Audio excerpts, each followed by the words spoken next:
Welcome everybody to our latest session of the Rise of Tiamat. As usual, do a quick recap of what occurred last week and then get underway. So team, you'll likely recall that when we picked up last week, you guys were just exiting Xonthal's tower. You had spent some time in the tower discussing how to move ahead. Some of you suggested trying to rest inside of the tower. Some of you suggested trying to use magic inside the tower to teleport out. There was a dragon, a big large blue dragon out decimating the village of Xonthal's tower, and some of you were debating whether to go help the village or not help the village, seemingly not sure what the best path forward was. Some of you indicated that you didn't really care about the village and were just trying to escape the dragon as best you could. To that end, and thinking that the cult might have reinforcements coming to attack the tower at any moment, you guys decided with a plan of using Pass Without Trace, leaving the maze of Xonthal's tower and then trying to escape unnoticed by the dragon. As you guys exited from Xonthal's tower, the dragon's eyes were indeed locked on that maze as though it was expecting you to step out of the maze, and unfortunately, even with that plus 10 Pass Without Trace bonus, you guys did not succeed on the stealth check necessary to avoid the dragon's gaze. With that, we found ourselves in the middle of combat. The dragon was swooping down, using its breath weapon when it could, and then trying to isolate individuals of you to fight, and specifically avoiding Gale and his dragon-slaying sword. You guys tried to counter this with a fly spell on Gale to give him some mobility to get closer to the dragon, but again, the dragon, being a very intelligent opponent with very good perception, was able to see Kurtu cast this spell, at which point Gale started flying, and the dragon then made sure to target Kurtu to try to break that concentration, which he was able to do so. This left you guys with only really ranged options, spells and shooting crossbows and such, or arrows, and you were able to slowly tweak down the creature's health and eventually got it to the point where it was so badly wounded that it fled. And you guys tried to taunt it and keep it in the battle, but again, very intelligent being, it had no interest in dying and knew that it was quite badly hurt, so it fled far to the north beyond your reach. With that complete, you guys allowed the magic of Hugo, the teleportation circle, to take effect, and you guys teleported back to Waterdeep. Once you arrived back in town, you guys quickly went to the council and made them aware of what had occurred, and filled them in, got a chance to rest, that sort of thing. You guys then were brought before the council, and they gave you some high-level summary details of what had been going on so far. Each of the factions that represent the different, or each of the leaders that represent the different factions on the council were there and pointing out some different things. The overall summary that you guys got was that you were favorable, the council factions, some of them were very favorable to your group, some not as much, and you had an option of trying to persuade some of those remaining factions that maybe weren't so reliable or so in league with you to try to bring them over to your side.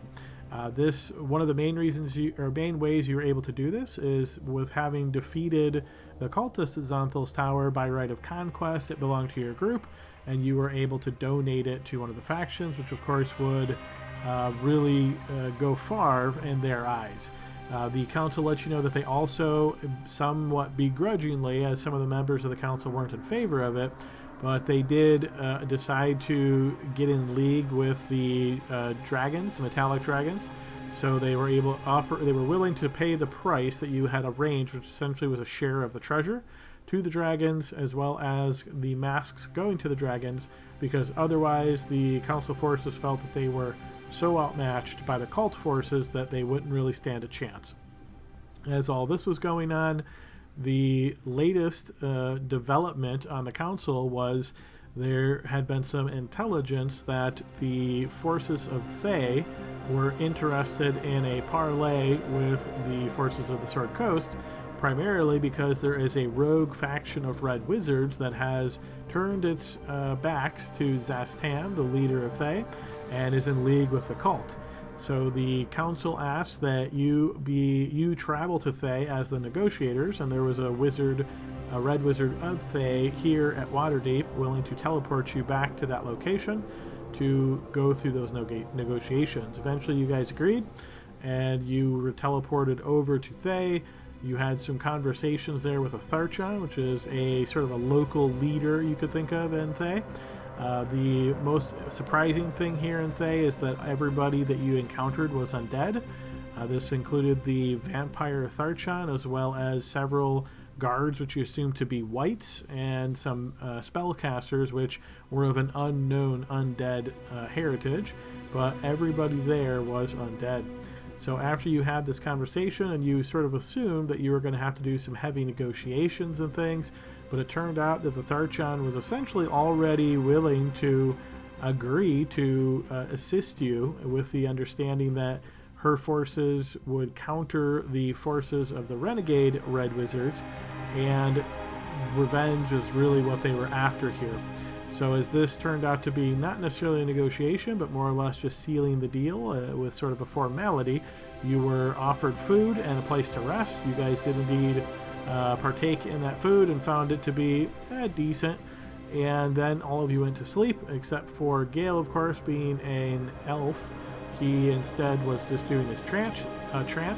The rest of you, however, suffered very fitful dreams, and all of you that were sleeping failed your saving throw to the effect. And folks, that's where we ended last session. Is there anything I missed there that anybody would like to add? Did you say the name of the tower we gave him to? Thornblade? I don't know if you did. I did not, but if you want to mention the specific individual that you donated it to. Yes, so this guy is Thunderspell Thornblade, and he's in charge of I'm assuming the Silvery Moon peoples, I think. And it would really help them, because he was not really on our side about that, so this would be the thing we do. And we also trusted Dahlia to sort of lead us in that. So she's still very well in tune with the council, and that's who we gave the tower to. Yes, indeed. Go and take inspiration for that, Gale. And yes, the individual you mentioned, Terran Thunderspell's Hornblade, he's not the leader of Silvery Moon at this point, but he used to be. Now he serves as an ambassador here at the Sword Coast. But yes, the Silvery Moon elves are obviously known for having a lot of magic at their disposal. And by giving him the tower and bringing him fully on board, at least until everything with Thay is resolved, it seems that will be very advantageous for you in the battle against the cult. Anybody else have anything to add? Just that the dragon that was attacking the village just was asking us for the mask. He said if we gave him the mask, he would leave. Yes, indeed. So you guys had the mask. Anything else specific about the mask maybe you want to add there, Hugo? Oh, that the council determined that it was a fake. They told us it was a fake after we brought it to him, even though I had identified it before. Indeed, yes. So the dragon wanted the mask from you. However, you guys decided not to give the mask to the dragon, and instead fought with the dragon, of course. And yeah, you did manage to bring it back to Waterdeep, and after a day of examining it, the Council of Waterdeep indicated that it was a fake and that it had been layered with magic to appear to be the correct or real mask, but in truth it was not. Yeah, go ahead and take inspiration as well, Hugo. Okay, anybody else have anything to add? Okay, hearing nothing, let's go ahead and get started with tonight's session, folks. I'm going to pull you guys back over to the map. All right, we find ourselves back in Thay as you are in this large Gothic-like castle and currently staying in these very well apportioned rooms. They are well equipped, if not the most homely or comfortable looking. They at least have all of the things that you need. While here in these rooms, and each of you having gone to sleep, except for, once again, Gale, you guys each have these very terrible nightmares during this time. You get this very strange sensation during this fitful sleep that you are having sort of, it's hard to say if this is quote-unquote real or not because it's happening in your dream, but it certainly has essences of it that imply to you that it is real, such as You feel like you're being watched for much of this dream. You feel like eyes are pressing upon you. You feel as though you can actually make out individuals in this dream. They all look to be red wizards based on their garb, and you can see them sort of walking around. They are speaking with you. Some of them are sort of in the back, while others are taking on this role of like questioner. However, the questions that they push to you, they seem very invasive and they're very specific, and you get the impression that these are trying to gauge what your intentions are, if you might actually be in league with the renegade red wizards, or if anything that you said today to the Tharchan or to anybody else is not fully true, if there's any sort of deception behind your words. And as much as you try to resist this and either be honest or sort of skirt the truth as best you can, it seems as though they keep pressing you more and more. And in the dreams, you can actually feel almost as though they are like putting spikes, mental spikes, you might think of it as in your brain.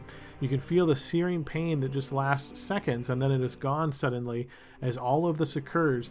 Eventually, each of you wakes up at the same moment, almost as though a lightning crack outside is the cause of this, but you know it's really not. You shake your heads, your body's drenched in sweat, and you look around feeling that same feeling of being watched. You look in the corners, you look around, you see if anything's around. Maybe even some of you, very suspicious types, look under the bed perhaps, but there's nothing in the room there. It's just very, very unsettling where you're at. As you sort of blink your eyes, maybe some of you fall back asleep. The rest of your sleep is uneventful. Others of you may stay awake, feeling that you don't want to suffer this effect once again. Overall, it's a very, very unsettling night for everybody except Gale. Or Gale, you just kind of do your trance and no issues whatsoever. So, as the night truly passes and you all wake up in the morning, you get up, kind of open the drapes to the windows type of thing, and notice that even though it's morning, the light that is coming through is a very pale light, as though somehow the sunlight is being screened here or weakened. As you each get out of your individual rooms and sort of speak with one another briefly, perhaps even maybe beginning to share what has occurred to you last night, you hear the footsteps of an individual approaching you from down the hall. You notice the same red wizard that you have seen before, nigh. And as she sort of steps up, she looks at each of you in turn and she says, "Are you ready to depart?"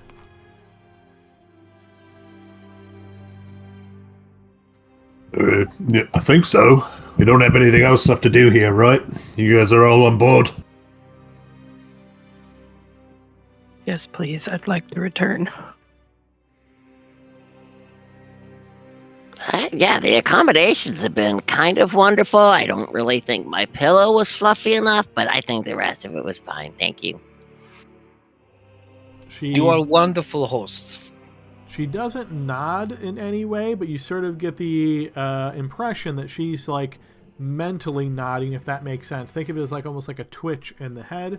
And then you see she turns on her heel and says, "Follow me." With this, she strides down the hall, and I'm assuming you're all in tow. Oh, yeah. Yep. Okay, and let's put this one to just completely random chance. Always fun to do that. All right, Hugo, as you are walking and just kind of again eyeing around this strange, unsettling feeling from these nightmares, your hand brushes upon something in a back pocket, something solid there that you don't recall ever being there before. Okay. I'll sort of palm it and try to see what it is without drawing attention to myself. Yes, go ahead and give me a blind check to see if you can sleight of hand this object out from this pouch. You fumble badly with this, Hugo, as you're trying to grab on it. It actually drops to the ground. It doesn't make any sort of clattering sound or anything like that. Think of this as more of just like almost silent as it hits the walkway here, but even though it seemingly is silent, you notice the red wizard Nye, who's sort of in front, stops for a moment and looks back and says, "You'll want to pick that up." What is it when it clatters to the ground? Can we see what it is? As you look down upon it, you can see that there is like a handkerchief that is tied up very tightly. There is obviously something inside of the handkerchief, but you can't tell what it is. But she seems to know what it is. She doesn't right? look at it. You get the impression she definitely knows that you've dropped it, and she's aware of this, and she's looking back at you and says you'll want to pick that up. So whether she knows what it is or not, she's definitely observed your little dropping here. Okay, I'm going to use my telekinetic mage hand to just pick it up and put it in my pocket. And you see she just resumes striding down that hall. She takes you guys into the larger room where you have been once before. And looking at each of you once again, she says, I shall begin the incantations to send you home. I will be coming with you, as was the agreement that was struck, to serve as the ambassador there in Waterdeep. We shall arrive 1 mile outside of Waterdeep. I hope the short walk won't be too inconveniencing to you all. Not a problem. Let's go. No, I can walk a mile, no problem. This time she does actually nod her head, and then you see she reaches her finger up as though she's pointing to the ceiling, and she just traces a line down the center of her face. It touches her nose, through her mouth, down to her chest, all the way down to her midsection. As she does this, you notice that her red robes quickly change into a more elaborate white and black affair. Looks almost like she's suddenly dressed like an upper-class noble. With this, you see she begins to start the incantations, and pretty quickly you notice these sigils on the ground start to light up. She steps inside of the circle with you, and once again you are whisked away back to quite near Waterdeep. Won't take you that long to get there. So for ease of use, I'm going to assume you guys then walk that 1 mile back to Waterdeep, and with Nye in tow. Once you get there, you notice she doesn't really seem like she's too concerned about what you're doing or where you're going or anything like that. Once she arrives in the city, she actually just, without saying anything, kind of walks her own way. Does she just leaves us? Essentially, yep, unless you're trying to chase after her. She's not running or anything, but you get the impression that she's like, under the... Essentially, like, now that we're here, our business is concluded, and she's heading to wherever she's heading. Okay. As soon as she is, like, sort of out of sight, doesn't seem to be paying much attention to us, Hugo will take out that thing in the handkerchief and try to figure out what's in there. Okay, and does that mean you're undoing, like, the handkerchief, like, unraveling it to see what's inside? Yeah. All right, you find what looks to be a human finger bone tied to a loop of dried gut. Okay. What is that? Did you sneeze this morning and that came out of your nose? Can I make an Arcana check to see if it's like a component of some sort of spell or something that's gonna happen? Or You can, yeah. Go ahead and give me a blind check.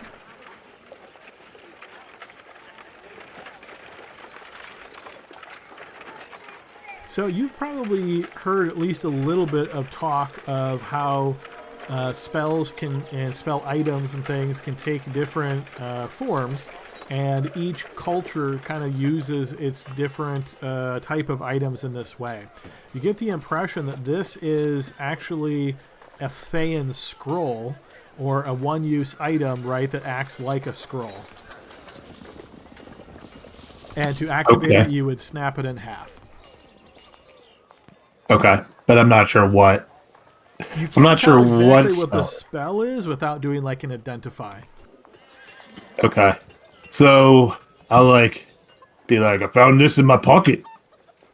I don't know where it came from. It's some sort of Thayan scroll. Gare will look at his fingers and count them. No, they're not mine. You have 11 fingers, Gale. Well, Not anymore, he doesn't. Well, if you don't mind, if we can take a little bit of time, I might try to identify it. yeah, that's right here in the middle of the streets. Or do you want to? Let's go in an alleyway or something. Okay, that's fine. There's one over here. Yeah, so if we can find a quiet alleyway, I'll do the 10-minute ritual identify on the finger bone. So there's not too many quiet alleyways in Waterdeep, and when they are quiet, that might point to something else. But go ahead and give me a blind check here, Hugo. Let's see how good you are at locating somewhere that might be... Yeah, so you kind of walk down a few different alleyways here, and you're noticing very poor individuals kind of sitting against them. Sometimes there's actually people sleeping in these alleyways. Other times you notice a lot of hustle and bustle, the alleyways right next to businesses and things. You're not finding anything that is truly out of the way here. You're definitely going to be observed if you try in this area. But that's okay in Waterdeep, right? They don't care if people do this magic is like here, a right? big city. There might be guards here. Let's just get the room. It'll take 2 seconds, and I can spend a place where you can go and enjoy your finger. I just don't. I'll be honest. I don't trust the Thanes. So the fact that this is on me. Wait, what about you, Spectre? Do you have finger in your butt? God, I hope not. Can I check my pockets?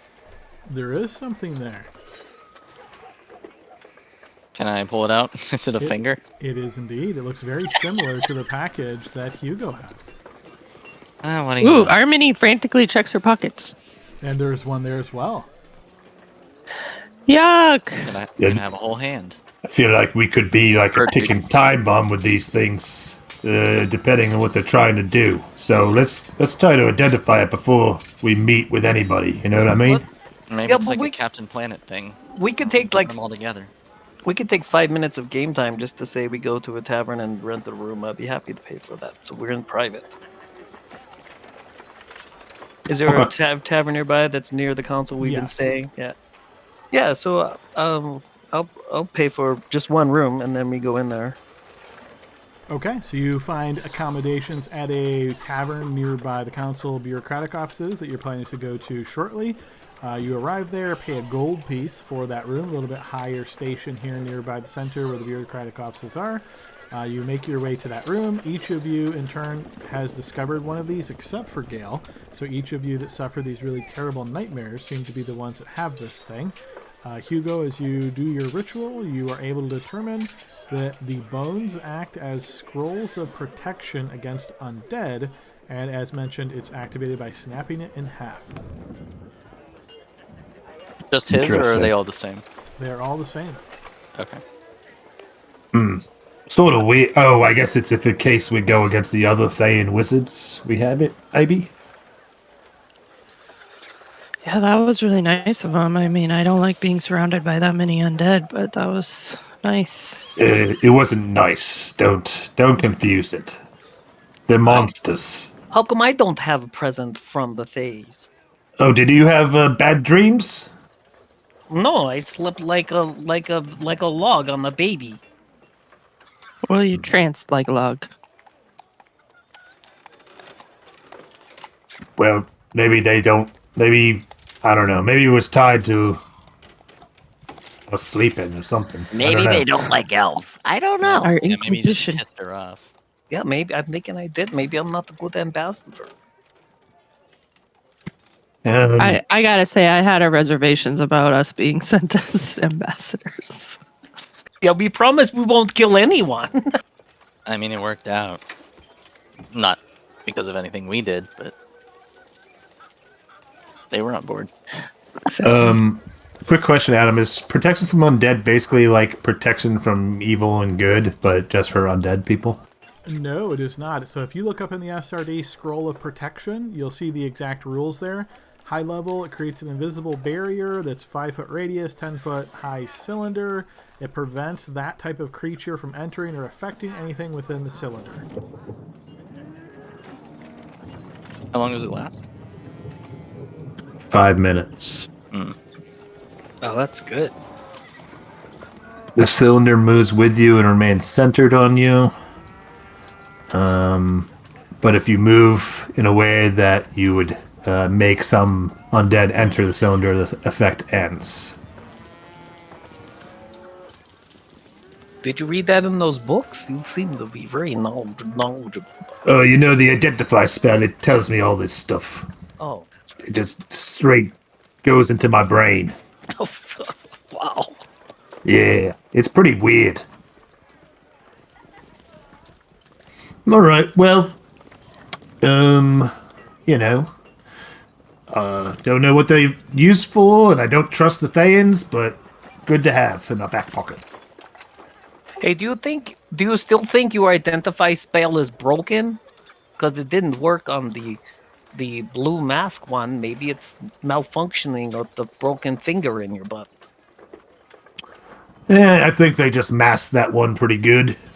If we believe that it was a fake after all, which I'm not sure if I do. I don't. I believe in Hugo's skill as an identifier, and I think somebody pulled the wool over our eyes. Oh, that's a very good point. Though Hugo's very good at identifying. Well, they had agreed to give the mask to the dragons, right? Or was that not the case? No, to the net at the end. If we are heroes, then the Yeah, maybe they just don't want to give it to the dragons, so they say, "Oh, it's a fake. We're not giving it to them." You know what I mean? But meanwhile, they keep it. oh, that would make us look bad. That's All like- right. We have sounds enough like to worry something they about. and the dragons can sort out. Yeah, you're right. between Yeah. themselves. Well, let's talk to the council, I suppose. Now, and tell them the good news. Yeah. Adam, quick question. To use these things, to like break it in half or whatever, does it need to be like on the belt, like our potions or Yes. stuff? If Okay. not, then it would be in your backpack, and you would need an action to retrieve it. Can I possibly tie like a little rope or a little string around it and have it as like a necklace around my neck? Or is it too gross? It would look weird. You can if you want to, but it's subject then to being like hit and that sort of thing. And that's still, you still have to have like a free hand to address it. Gotcha. Okay. I'll tuck it away then in that case. Okay, so it sounds like you guys want to head over to the bureaucratic offices then? Yeah. Okay. Count time. Yes, you guys make your way over to the bureaucratic offices, and pretty quickly you are ushered back into the council chambers. The councilors are very eager to hear how things went in Thay, and after a brief debrief, but that doesn't sound right.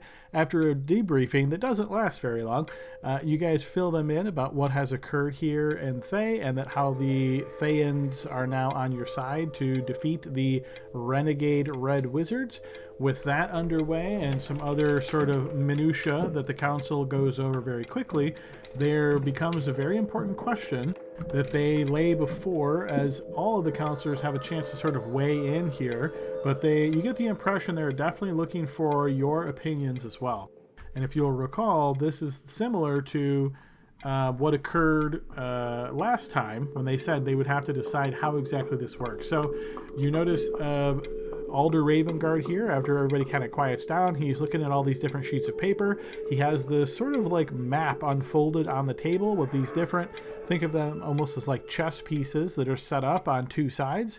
And he starts walking through each one as he points to them. You get the impression for many of the council members, this is old hat. They already know what each one of these represents, but he's mostly doing this for your benefit. So he points and he says, these are the cult's assets that we have to deal with, and we will go over what they have, or what our scouts tell us they have, and then what exactly it is that we have, and see where it is we can meet them, or where we're going to need some additional support. First, of course, there is the leaders of the cult. This includes Severin, as well as the head renegade red wizard, who we've learned is named Rathmodar. Those two and other sub-leaders of the cult are certainly going to be an asset on the battlefield. There is the cultist troops, which number significantly. Some estimates put them at 40,000. Some are higher, closer to 60,000. So we will definitely have to be prepared for that. There is the chromatic dragons, as I'm sure we are all very much aware. It is said that they've been circling over the Well of Dragons for a few days now, as though they are anticipating something very important happening there, and I'm sure we all know what that is. They number anywhere between a dozen to up to 30, depending on how, if any of the same colored dragons maybe have been double counted, perhaps. There's also been spotted in their forces some devils, as well as some giants. They also have a company of mercenaries that they have hired. This takes the form of mercenary cavalry. These individuals, we have seen their squadrons posted nearby the well, within 3 to 5 miles of the well, around it in a circular fashion. We get the impression they're trying to use these as support and can be used to charge our forces from different directions when we approach. There's the Red Wizards themselves. Of course, we cannot forget the Mask. And that is what we have tallied for their forces. Before I move on to ours, is there any questions about the cult's forces? Man, Adam, you're gonna be busy. 40? Can you imagine? 40,000 characters in initiative. Let's go. We're not rolling those. Let's be real. But Let's do it. I want to. yeah, we'd be here till next year. But Huh. Okay. Well, there's just 5 of us. Like, what's the best place for us to go? you notice he raises an eyebrow as he looks at you, and he says, "Well, we have, of course, been able to muster other forces across the Sword Coast, as represented by all of the factions here. Our forces, then, if you are not, no questions about the cult's forces, we have the Order of the Gauntlets, we have the Emerald Enclave, we have many Harper agents. We have spoken with the leader of the Metallic Dragons. He has offered 10 dragons as our support for our forces. And we have some storm giants, believe it or not, who have agreed to assist us, but they seem mostly like they simply want to kill dragons. So we'll have to be careful there that our metallic dragons and our storm giants aren't in the same vicinity. Otherwise, that could go bad for us. We have the Lord's Alliance Army, and we have your group. So, what we have to determine is how exactly we marshal our forces to counter their forces. To make this even simpler for you, I will handle the tactical pieces, I will handle the troop movements, I will handle the orders, all of that kind of thing, along with all of my sub-commanders. But at a high level, I need to know what this council, and you see he looks at the counselors and at you all, again getting the impression that he wants your opinion here, which force of ours should fight which force of theirs. What How about do- the Elves of Silvery Moon? We are hoping that they will be able to get here in time. They have indicated that with the most recent arrangements, Terran Hornblade has said he would send word, and they will be here to assist us, but we don't have them here yet. We hope that they will arrive, but we cannot say for sure. I deal in certainties here. I know what I have for certain. How do the giants on our side feel about hill giants? Meaning, will the storm giants fight hill giants? I don't see any reason why that would be a problem. Even though they are both giants, there's not sort of a great kinship between them. So, That's good. so our main purpose is not to kill all the peoples, but to stop the ceremony that's happening to bring the big dragon in. So that should be our focus, yeah? Of course, and to be frank, that is where we think you will be most useful, is as infiltrators. Infiltrate the Well of the Dragons, find this ceremony, and stop it. But in the meantime, the forces that are there at the well, they have to be countered, otherwise there will be no opportunity for you to get inside. We must take the fight to them, otherwise you will be dealing with thousands of soldiers. Now, I am picking up what you are putting down, as Leroy would say.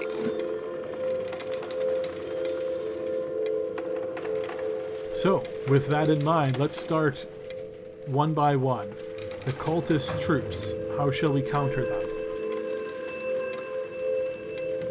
What are their numbers relative to ours? You said there were 40,000 of them. How many do we have? Between 40 and 60,000 of them.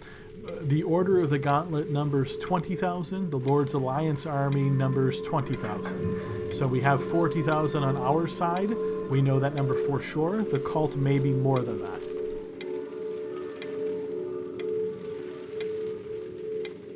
that. Can the metallic dragons just blow up the cultists, the 40,000 cultists with their breath weapons? I feel like we need the dragons to engage the chromatic dragons. If the skies are contested, then if we let the skies be uncontested, we're never going to get close to the well. Oh yeah, that's a good point. But the storm giants want to fight the dragons. Storm giants. Yeah. Can they fly? Storm giants? I think perhaps some of their leaders, but generally what I've seen from them, no. They walk the ground and shake it around them, of course, and throw bolts of lightning. Would they still fight for us if we told them to go fight somebody else, or they just want to kill dragons? We would have to be very convincing, and I think that even if that is the case, once they are on the battlefield, if they spot chromatic dragons or dragons of any kind, they may engage them. Okay, so I lean over shoulder and I said, let's keep the dragons away from the giant pepples. That's rule number Good one. idea. And then what about just a land war? What about the Gauntlet and the Lord's Alliance full frontal assault on the pepples? Yeah, I mean, I'm down for that. And these mercenaries, we can't just give them more money, right? Have them switch sides? If it is indeed possible to do that, we wouldn't even know which lines of contact to go through. The mercenary companies, there are multiple of them. It's not just one faction or one group. And so, no, I don't think that that will be particularly successful. There's lots of small groups of mercenaries. How many Harper agents do we have? And you notice his eyes kind of wander, and you see this kind of motion from the council. A couple of different members kind of move their bodies in strange ways, and he looks back and says, the exact number of Harper agents has always been a mystery, even to the members of this council. But, as I'm sure you are aware, their skill set lies in information gathering, and interfering with plans, intercepting communications, this sort of things. Full frontal fights, probably not their most useful skill. So what if we moved your Harper token next to our pepples? Maybe we go with the Harpers inside to do the infillations. If we were to dedicate the Harper agents to go with you, that would take an additional group or force off of the table that we have, and we're already short on countering them. Well, I mean, there's no bad ideas. We're just spitballing here. So, yeah.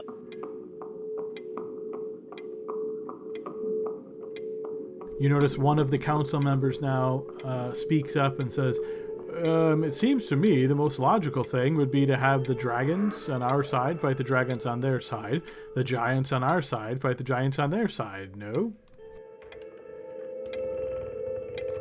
I mean, I'm fine with it. As long as those giants on our side don't get distracted and try to kill one of our dragons. Or then maybe the Harpers can take out the mercenaries by, like, poisoning them or tricking them into leaving. You notice he kind of strokes his chin for a moment and says, that's possible. I don't think the poison angle, but the mercenaries, of course, are working with a lot of different communications and flags and signals and things to make sure they know when to move, when to charge. If we were to have the Harpers counter them, work to block all of those communications or confuse them, then they might not even get the signal to charge at all. I slap Hugo on the shoulder. Good idea. They're the tricksters, spies. Ah. Okay, I like this. It's simple, easy to remember. Dragons on dragons, giants on giants, and then Harper's fuck with the mercenaries. That's good. We're making progress. And then the Lord's Alliance and the Gauntlet take on the cultists. The cultist troops, yes, that would work well. They're both soldiers and rank and order type soldiers. That shall work well. And we got the Thayan wizards. They're gonna go against the other Thayans. Yes, that seems logical. Who does that leave? You see he's moving the pieces around on the table here. So we still have to concern ourselves with the cult leaders. From Severin probably could be considered on his own, and if I had all of the money to bet on this, I'd be willing to bet everything that he is the one leading the ritual. So I think that leaves you to counter him, he says as he looks at your group. But the other cult leaders, along with the leader of the Red Wizards, Rathmodar, we will need somebody to counter them as well. What we have left at our disposal is the Emerald Enclave. Alright, that's a bunch of nature lovers, right? Druids, rangers, yes, primarily. Would they need to infiltrate in order to do this, or can they sort of just march on and take them on? We suspect that once the forces on our side arrive, that the leaders of the cult, at least many of them, the lieutenants and commanders and that sort of thing, they will be out leading the troops. So if our forces can keep the cultist troops busy, the Emerald Enclave could try to take out the cult leaders.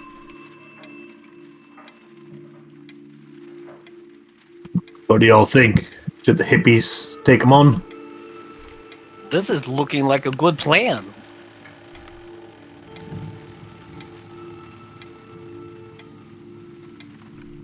Archie, you've been quiet over there. What do you think? I just think you just never know until the dice start rolling. It always sounds like a good plan until, there's somebody throws a fireball into the battle. Leroy always said, everyone has a plan until they get hit in the face. One of these days you're gonna have to explain who this Leroy guy is to me, but yeah. He was in like 3 sessions before he died. I mean, made a real big impact on Galeville. Yeah, apparently. He's got a lot of sayings. But, I mean, I don't see any problem with the Emerald Enclave taking on the leaders if they're capable.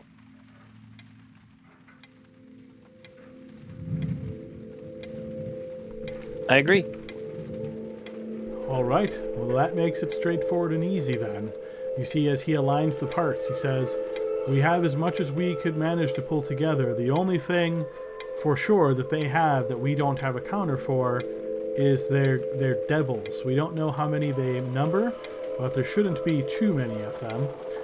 I believe if the forces from Silvery Moon show up, then naturally we will have them focus on the devils. All right. Now, are these real devils? Or, like, capable devils? Or, like, how powerful? They like, pit devils? We have spotted barbed devils as well as bearded devils amongst their forces. We haven't seen anything which I suppose you would refer to as a powerful devil. I think those magic users can handle it, or at least make a good effort.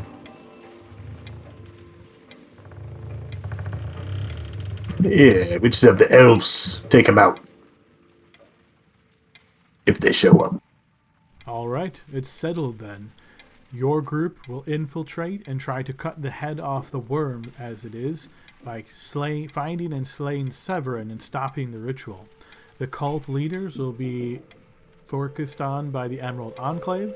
The cultist troops will have the forces of the Lord's Alliance and the Order of the Gauntlet to contend with. The chromatic dragons and the metallic dragons will naturally be positioned together to fight. The devils will be countered by the forces of Silvery Moon once they arrive. You see he still kind of looks nervous as he says this. The giants will be countered by the storm giants who have agreed to work with us.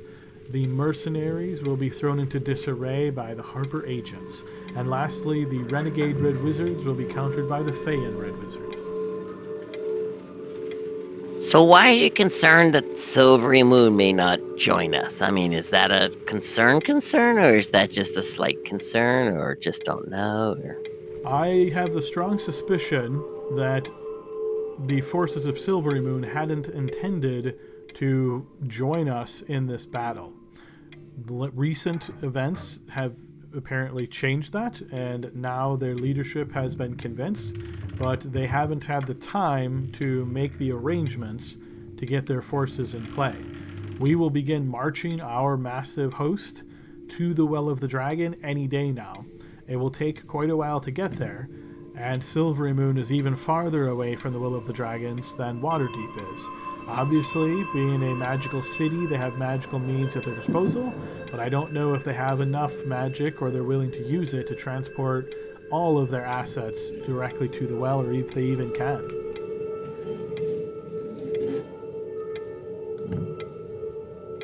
At this point, though, I don't think there is anything we can do about it. They either arrive and aid us or not, and we hope that all the rest of our forces are successful in their endeavors and can pick up the strength of the devils that the cult has on its side. You go to war with the army you have. When do we move out? Yes, that is the next important question. And you see he now stands up from the table entirely. I wish to move as soon as possible. We have been making preparations. We've got all of our supply lines worked out. Everything is ready to go. I suggest we get started 2 days from now. It will take quite a bit of time to march this very large host down to the Well of Dragons, so it will be a lot of travel, and hopefully that travel will be uneventful, but one never knows what one's going to run into on the road, as I'm sure each of you can attest to.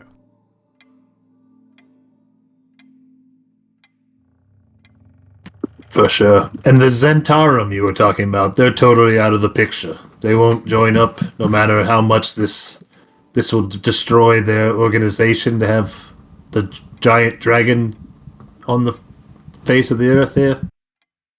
The Zentarum have been somewhat silent as of late. There has been some discussions about whether or not they would fully join, what the price would be if they were to join. This has gone back and forth. The impression that I get is that ever since Thay reached out and we've decided to engage them, that the Zentarum are no longer interested in aiding us in this way. They'll make money whether or not what happens on this earth anyway.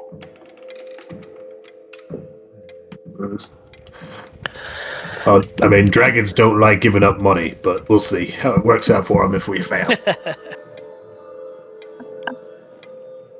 Harmony stands up and clears her throat and says, "Intentionally losing at a game of rock, paper, scissors is just as hard as trying to win." It sits back down. Wow, that was... Did Leroy tell you that one? Yeah, I don't think that was inspiration worthy. I'm still trying to figure that one out. That was a good one. And then she coughs and a puff of smoke comes out. You swallowed your joint before you went to the meeting. So you notice Alder Ravengard again kind of pulls out this map and stretches it out a bit. And he says, moving this large of a host is very timely, as I'm sure you can imagine. Based on the intelligence that we have, the Well of the Dragons is about 2 months' journey from Waterdeep to there. Damn. You better get walking then. We will have the whole host ready to go 2 days hence. Once we all depart here, there will be no turning back. This fight will be for all of our futures, for the future of the entire Sword Coast. Is there any preparations that you must make before we leave in 2 days hence, 2 days' time? Well, You know, we're going to try to infiltrate, right? We're going to try to get past all these lines of engagement and get to where the ritual is happening, right? Yes. Now, there was that lady that turned us into wind a few weeks past, or a week ago, or so ago. Would that be useful for us to try to get up in there? You mean Probably get there not. before the forces arrive? Or just get there past everybody once the stuff starts going down? I see. That is possible. Yes, I'm sure we will have some means to get you close without being detected. We'll do what we can, but yes, the magic that you are referring to, I believe they call it wind walk. We should have that at our disposal to be able to get you as close as possible before you have to actually infiltrate. All right. So, Sounds good. so I have also a question. Does your scouts or spies have map of this well of the dragons? The exterior, yes, we have some reconnaissance around the simple features of it from a distance glance, but no, we don't have in-depth maps of the location itself. We haven't been able to get close to it since it's gone active. So, what does it look like? A mountain, a hill, or crater? It's hard to describe, but essentially what it is to think of a volcano, it's not active, and think of the caldera of a volcano and very rocky terrain there around it. So, desolate area with not many places to hide, high elevation. Is that enough, or is there more details you look for? No. That's fine. Like, Hugo, what does caldera mean? It's like part of a volcano. Okay, no, that sounds good. It's like the whole of the volcano. Where all the lava would come out if it was a real one. Yeah. Oh, okay. All right. I mean, I don't look forward much to a 2-month-long march, but we got to do what we got to do.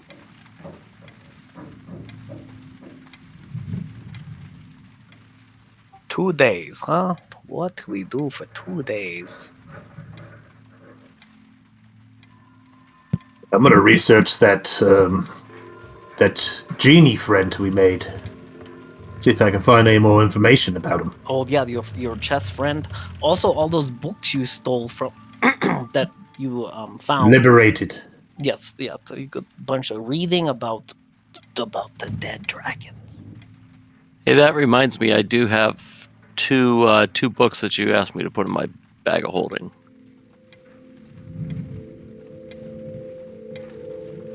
Which books? Tomes of astro and astronomy.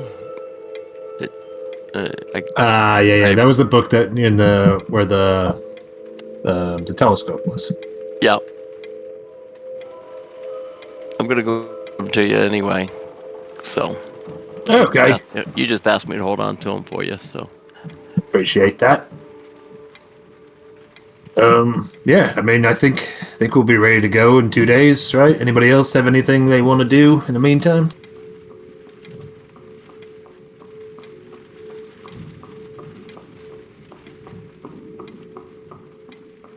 I'm sure there's food involved, but after that, I'm good.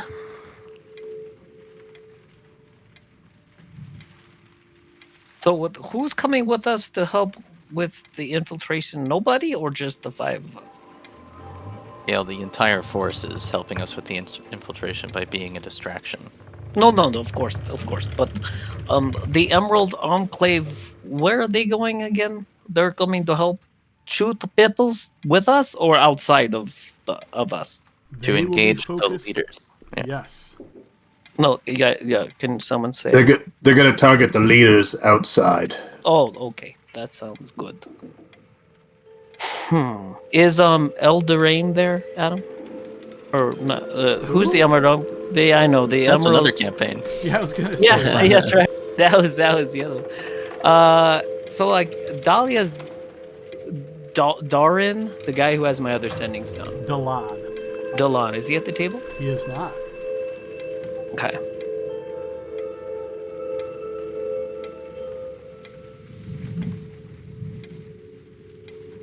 So if you Well- remember, Dalan is not a member of the council, but he is part of the Emerald Enclave faction.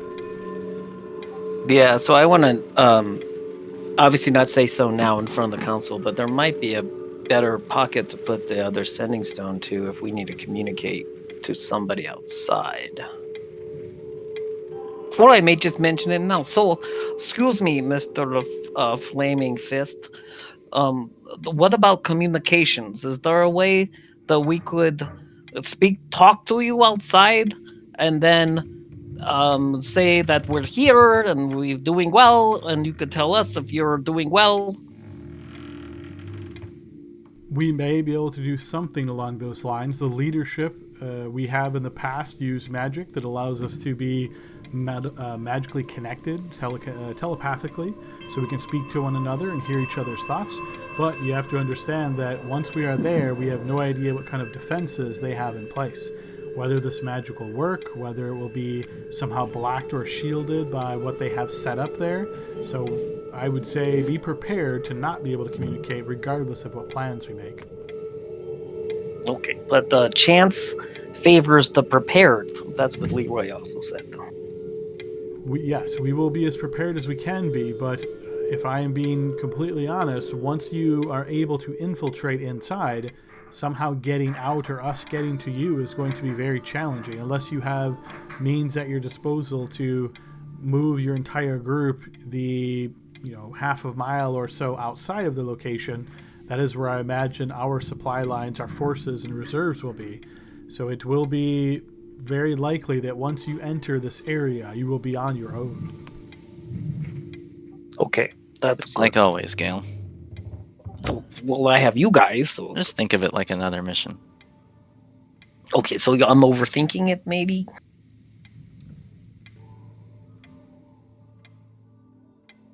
My head. Better to overthink than underthink.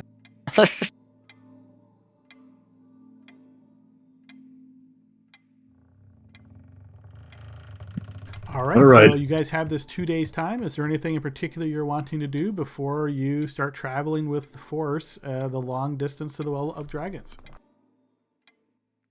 So it seemed kind of long in Discord, but you saw the stuff that we were looking to get. So I've added my 2 things that I bought to my character sheet already. Yep, yeah, as long as you guys are updating it within the means that you have based on the prices that we discussed, yeah, you're all set. I think we still have a little bit left to burn. It's 1,646 gold. Let's take a look at the list real quick. At the very least, I would get more healing potions or... Yeah, I'm just gonna pull all my gold besides 50 off my sheet, by the way, in platinum and gold. Just for because I haven't Yeah. I So took all mine off. I because took got all more mine than I off. had. Yeah, I put everything I said I have. I just put in Discord. Yeah. So I have I think 0. we can assume that it's all pooled at this point. Nobody really cares about the minutiae anymore for the final battle. Yeah. Yeah, I mean I would buy more healing potions or whatever. Or even more of those scrolls if anyone wants any of those. It's just an extra spell slot, you know? Yeah. Yeah, what spells? What scrolls were left over? I took haste, dispel magic, and invisibility. I would take a lesser restoration. Yeah. Yeah, and gaseous form is pretty good if we need to get into a tight spot. True dat. Is it just one person though, or is gaseous form multiple people? I think it's just one person, but it's not one that comes up often. So Go through a keyhole or something, get it there. And then Fire Adam, resistance useful? I guess if we're fighting a red dragon, which I think Severin, his dragon is the red one, right? I think so. So probably would be useful, depending on what kind of magic he has, or if his dragon's actually with him. But anyways, Adam, for the 2 days for Hugo, he's gonna try to do research in the library on genies, Taraz the Fair, and if there's a way for him to call out to this dude, hopefully if he owes him something, and have him help him in a fight or something like that. Not sure if that's the case, but he wants to try to do as much research on it as he can in the 2 days. Okay.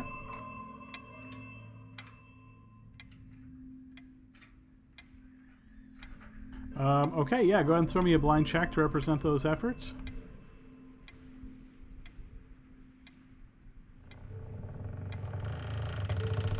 So I would say spending this time in the library prepping and reading about this, there's certainly some like esoteric accounts of people, and they're dealing with genies and Ifrit more specifically.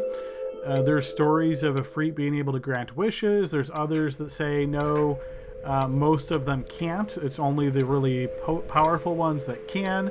But the general consensus you get is that Ifritis are not to be trusted. They will say almost anything to get out of any kind of bindings that might be holding them back, and that in the rare instance that they do decide to aid somebody or sort of do a payback in some way, it's always on their own time, their own schedule, and generally completely out of the knowledge of the person who they owe. Gotcha. Okay.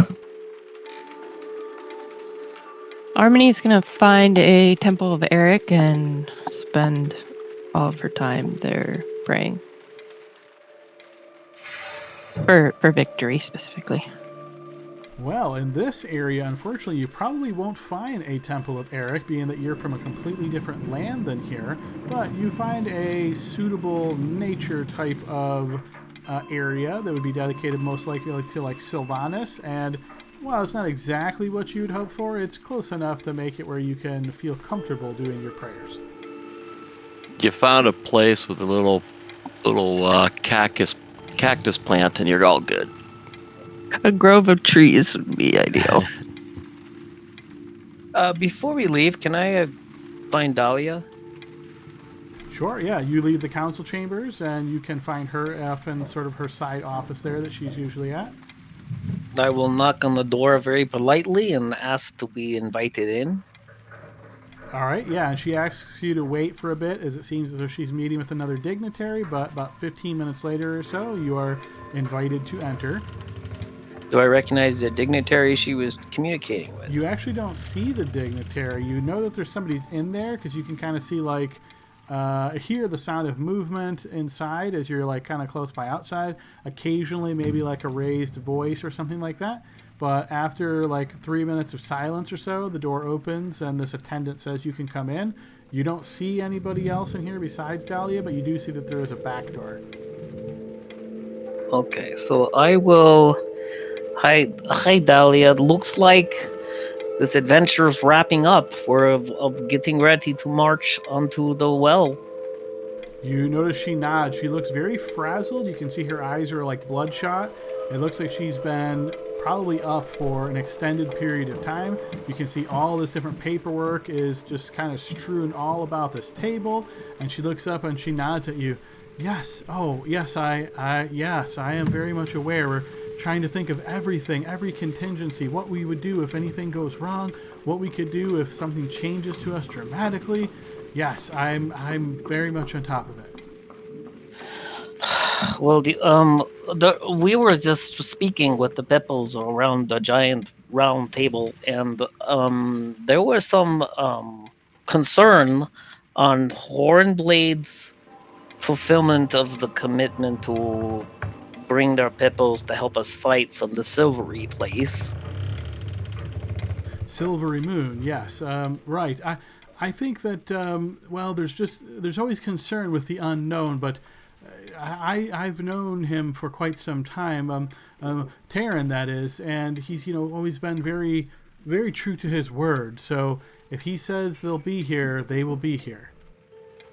Well, that is specifically why I wanted to talk to you, because you were very good at talking with people, and hopefully you could talk to your friend and tell him that I kind of feel like this is the missing piece that you put on chessboard and you move.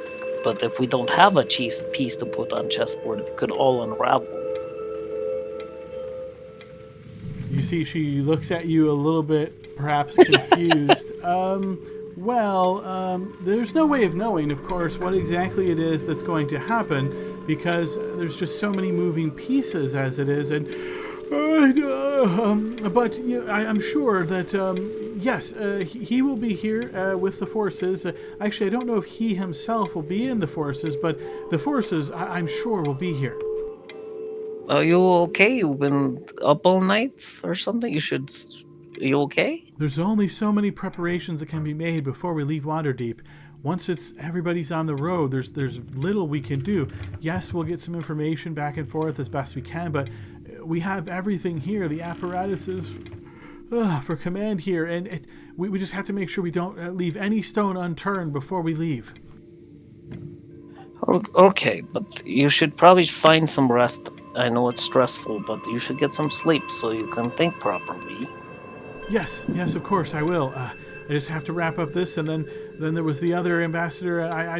Yes, soon. Well, who was the other one that was just here? Was he from the Round Table? No, that was unrelated business to the current matters at hand. It's nothing to worry about. It's too much to consider right now to be thinking on those. So we've had a lot of conversations with her. I feel like well, not a lot, but can I see if she's hiding something from me? Give me a blind check.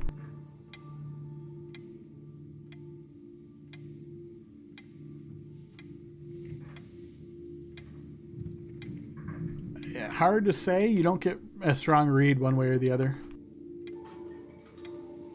Okay, well, good luck.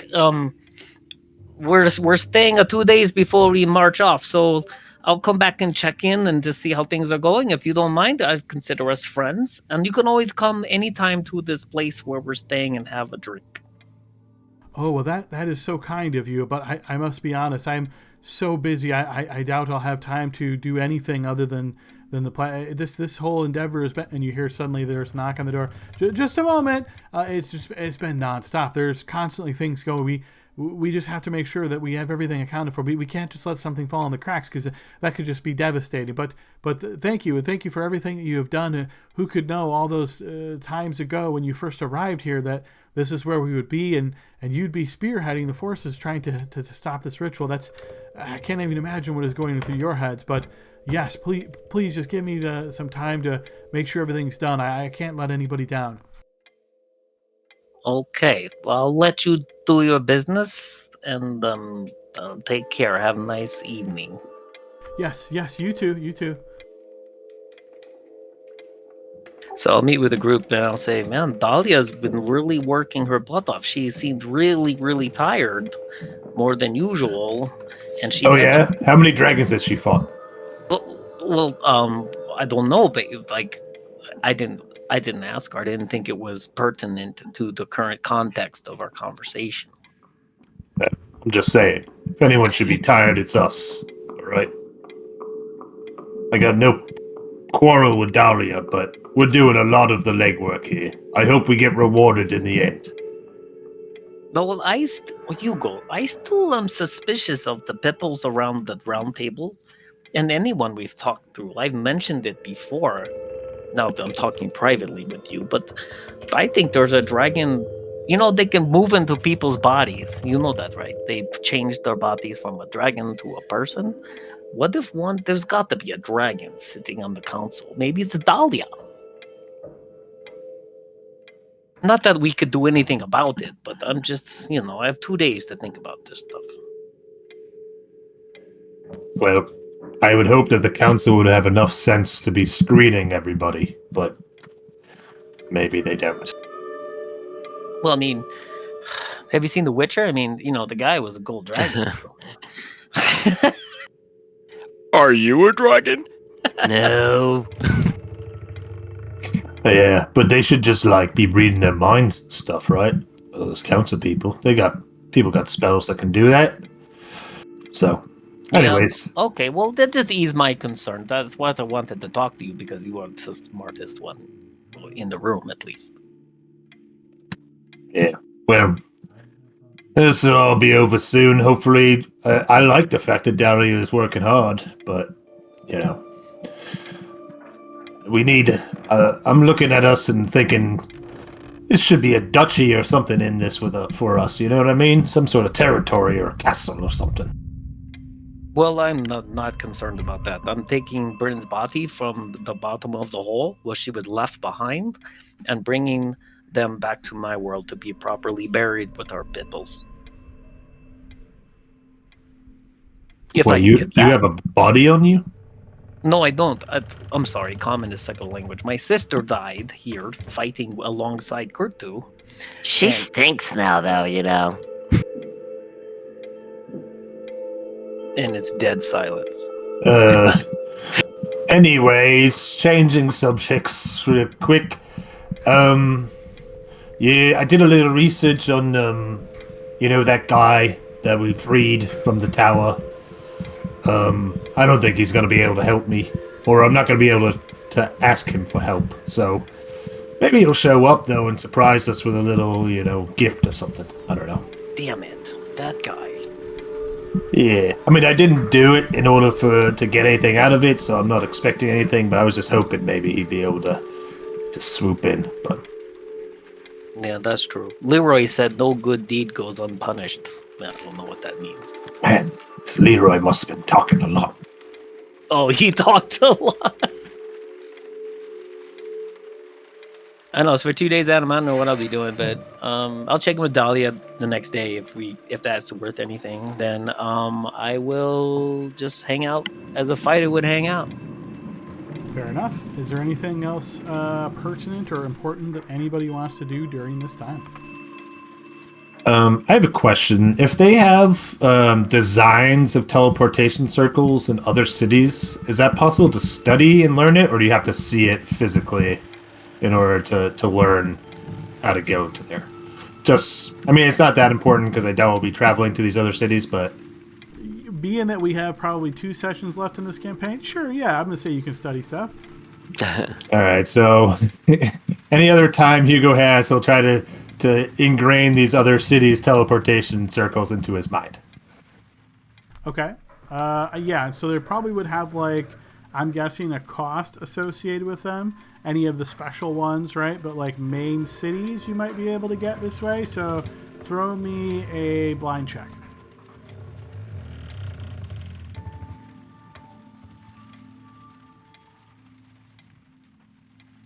Okay, so after explaining what the purpose is, why you want these and your efforts and what you're doing as far as opposing the cult and all of that, through some time you're able to get both the teleportation circles for Baldur's Gate and for Candlekeep.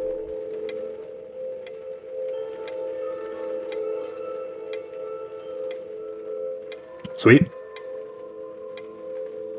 All right. If there is nothing else pertinent, there's nothing specifically beneficial or anything that you learn from your second meeting with Dahlia. You basically only get a face-to-face 5-minute deal because she's so slammed even the next day.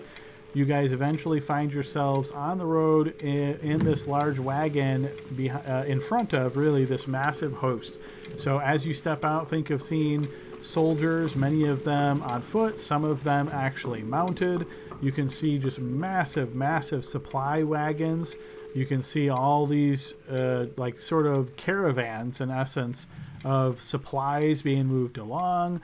This is a huge host that's making its way down the road, the trade way through the destination it ultimately has to go.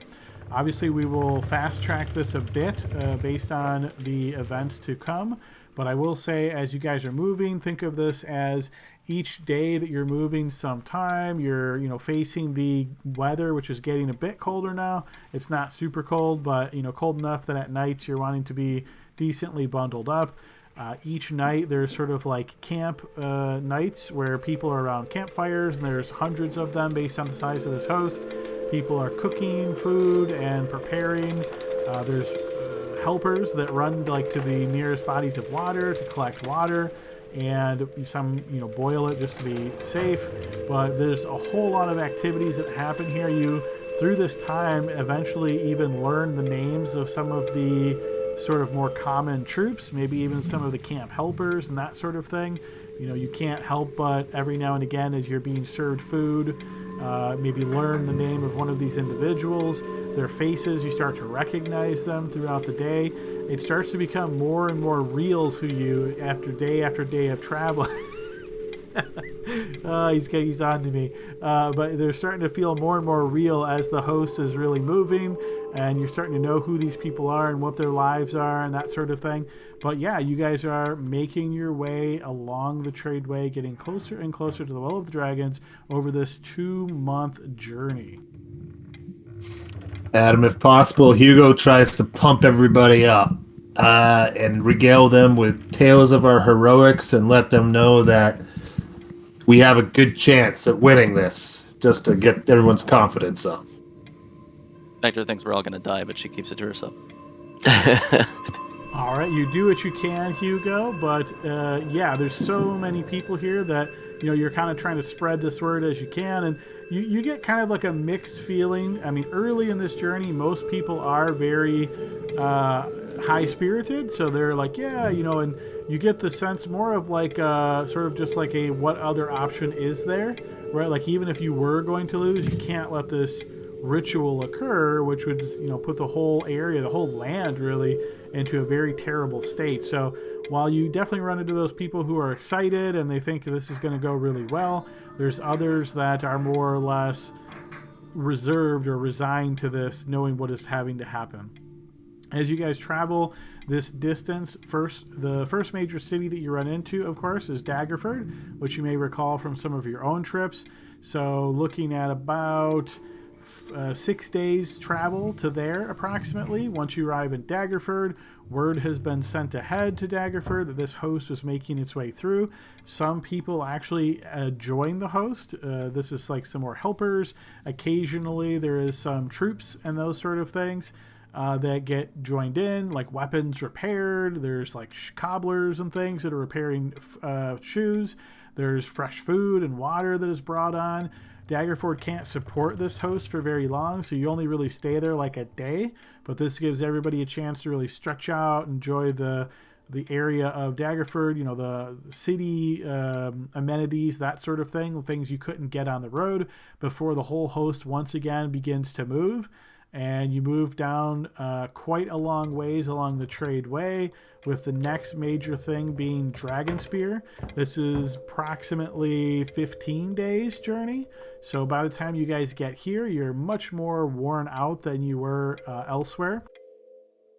As you might recall, Dragonspear is a large garrison, or not large garrison. The structure itself is large. The number of people here is not large. But once you arrive, you can see that the forces here, while small, seem to be in good spirits. You guys have a chance to talk, and even though the most important person for this is not here, you guys do recall that Ben was left here in Dragonspear, so you can see if he's still around, kind of ask some of the lieutenants, the leadership, and they let you know that yes, he actually is, and he's currently inside of the cave. So if you remember, Dragonspear guards this tunnel structure that goes into like the base of a mountain, and it's been rumored that there are portals or something inside, because the most strange and exotic creatures seem to emerge from there, and the garrison of Dragonspear is designed to prevent them from getting out into the wider world. So they let you know that Ben has actually been leading forays inside. He's not like a military commander, but he's been very spirited and being willing to go inside, and he's been very helpful as he uses protective magics. So he is able to throw like defensive shields on people, use magic to block the worst of some of these effects. You unfortunately don't get a chance to meet Ben before after, once again, another day, you guys find yourself marching once again. You continue this very long journey, this long foray, making your way all the way down to Boriskir Bridge. That's approximately 8 days journey or so. Boriskir Bridge, again, you'll remember, is a camp city, so there's not a whole lot there for you to do. You don't stay too long before you make your way out to Subar.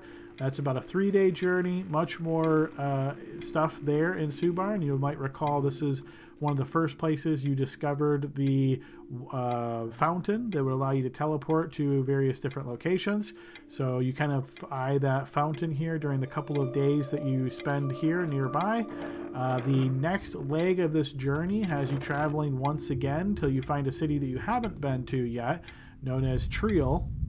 Triel is a reasonably sized city similar to Subar. There's not a whole lot of significance there. Again, your eyes are set to the future, to the path ahead of you, really focused here. Not much really occurs there other than just, again, some creature comforts in the city. You guys do another travel of about 6 days, maybe 7 days before you get to Scornable. This is the last big city before you're going to be roughing it before you make your way over to the Well of Dragons. So this entire journey is taking you multiple weeks at this point, but you arrive here in Scornable, and you've had obviously several different chats and that stuff along the way, but at this point the commanders of the forces essentially say, this is the last point you will have to do anything that requires some type of civilization. If there's anything else that you want to do before you start roughing it, make sure to do it now. Hey, Adam, the troops are moving with their own, chuck wagons and stuff like that, right? With provisions. Yes. So you guys are in front of the troops at this point. So think of it as you're in a wagon, and all of the host of the soldiers are behind you. So the metallic dragons obviously aren't here, but basically everything else is. This entire journey has been about 1,000 miles so far. Harmony waits till Gale falls asleep and swaps out his platinum ring for a tin one. Okay. So that she can sell both of the platinum rings that she's never used. Okay, fair enough. Are you just going to give me a more magical one? Oh, yes. You notice it got a little lighter. That's because I put more magic into it. Oh, okay, thank you. I'm going to need it.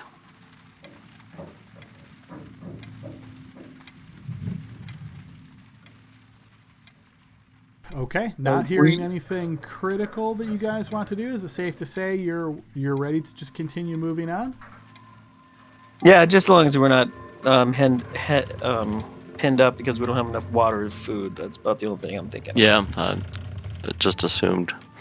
Yep. No, you guys. You are guys definitely want some getting more resupplied. good berries? We got good berries for days. Yeah, you have that, but Every remember, morning. You'd only be able to get to long rest in each one of these towns, right? So you'd be maybe casting at a few. Then there's sometimes it was 5 days travel between towns, so you might be rationing those a bit. But yeah, there's plenty of supplies like food, water, stuff that you need here. And each city that you've hit, you've been refueling. So yeah, you guys don't really have to worry about that. And I might apply more for Harmony, but go through the spell stuff because at a long rest you can rearrange it. Knowing where we're going now, if there's some changes. Yeah, I was just looking at that. I think just gonna Kurtu you pick can some change very at long different rest too. spells. Otherwise, we're not going to be able to change the spells. Yeah, I can change which one I prepare during long rest, but I'm pretty much I'm taking off the teleportation circle, so because I don't think we're going to be teleporting out of here. So Probably a one-way trip, or one way or the other. Yep, it's a one-way trip, boys. So I'm not preparing that one. Just a heads up for everybody. So don't count on me to get us out of there. Yeah, and sorcerers get what they get, so they don't get to change spells in the morning. I think Wall of Force might be more useful than teleportation circle. So As long as we spend every last gold piece before we leave civilization. That's all I gotta do. have some walking around money. Well, we have $446. No, it's Oh, now 546. Well, can I get a reasonable rate for my platinum rings? Do you remember how much you paid for them? Were they the 50 gold each ones for the spell? Yeah, they're supposed to be worth 50 gold. So I would say at Scornable, the best you're going to get is 25 for each. So if you sell both, say 50 gold.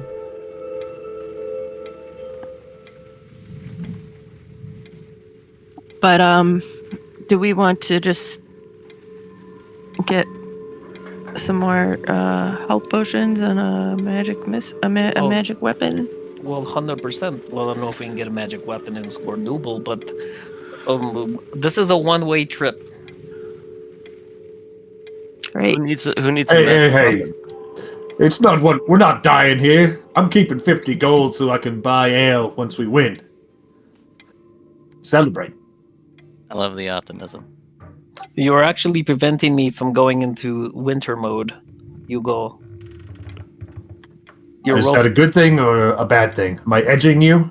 Well, I don't know if you're edging me, but I will say that I was gonna go into winter mode, but you saying you were encouraging us, so I'm like, okay, I'll stay in spring mode. Yeah, we're winning. We're winning this thing. I will never die. Oh, that's not ominous besides at that all. besides that one time. We all know You we're guys riding seen a on lot of Hugo's people come and go. tombstone.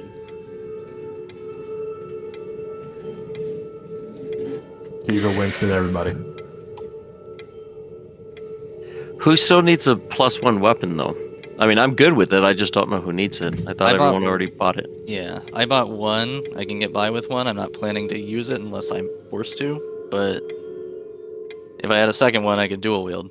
But only if we don't need the money for literally anything else. Do it. I don't need it. I don't need anything. Let me just make sure none of my spells require components that require money. Hold on 1 second.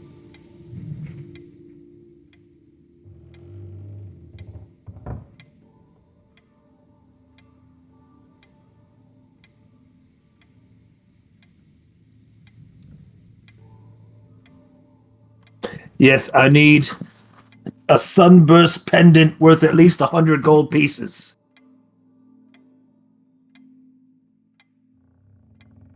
Is that something I could have bought? Yeah, you could along the way, sure. Yeah. I think that's it. Let me double check.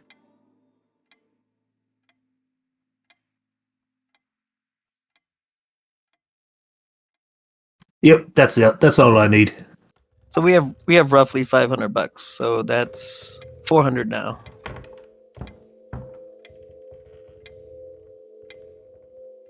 Yeah. $400 going once. Well, do we want to just buy healing potions? I mean, that's okay with me.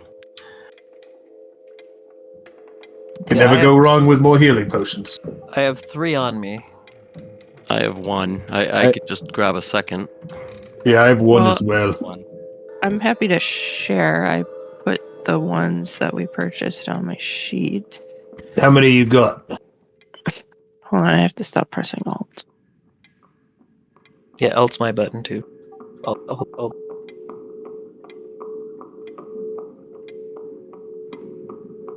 Oh, I'm gonna get rid of. Okay. Does the dark vision thing from what's his nuts from Roland go away? It does, yes. Okay, so I'm gonna delete that from my thing. I've got 1 superior, 3 greater, and 1 regular. So, and then everybody will get. And how much do potions cost? Standard healing potions are 50 gold. All right, I'll buy 1 more for myself. You don't need it. I don't think you need to split them up, Harmony, because it's better for you to have the good ones, I think. But I am gonna buy another regular one. All right, now we're at 350. Yeah, I have 2 regular ones. I bought one. Okay, so we're at I 300. can give somebody my regular one. I Yeah, think you should just hold on to it. We'll just buy new ones. I'll buy 2 more, so up to 3. Okay, 200 now.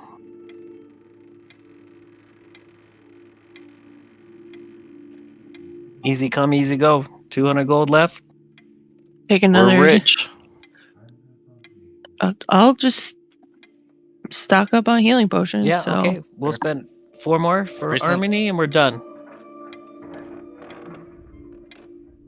Well, don't forget, I am keeping 50 gold on me.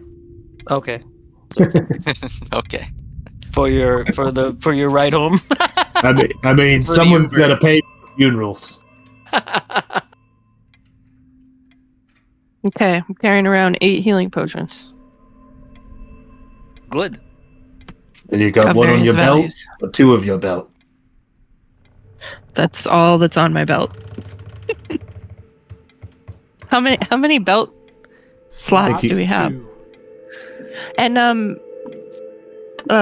Adam, I have something on my sheet called frost lotion, and I'm afraid I've had you describe that's it so more than funny once, because and that I was in still a- don't know. Yeah, that was in an interesting merchant's loot, which I'm pretty sure Kurtu purchased first, and it sat When on I was his like sheet- level 3. Yes, it sat And on I his gave it sheet to you because I forever. wasn't using it. And he asked me, "What does this do again?" Like many weeks later, and I told him, and he was like, "Yeah, okay." And then eventually he gave it to you.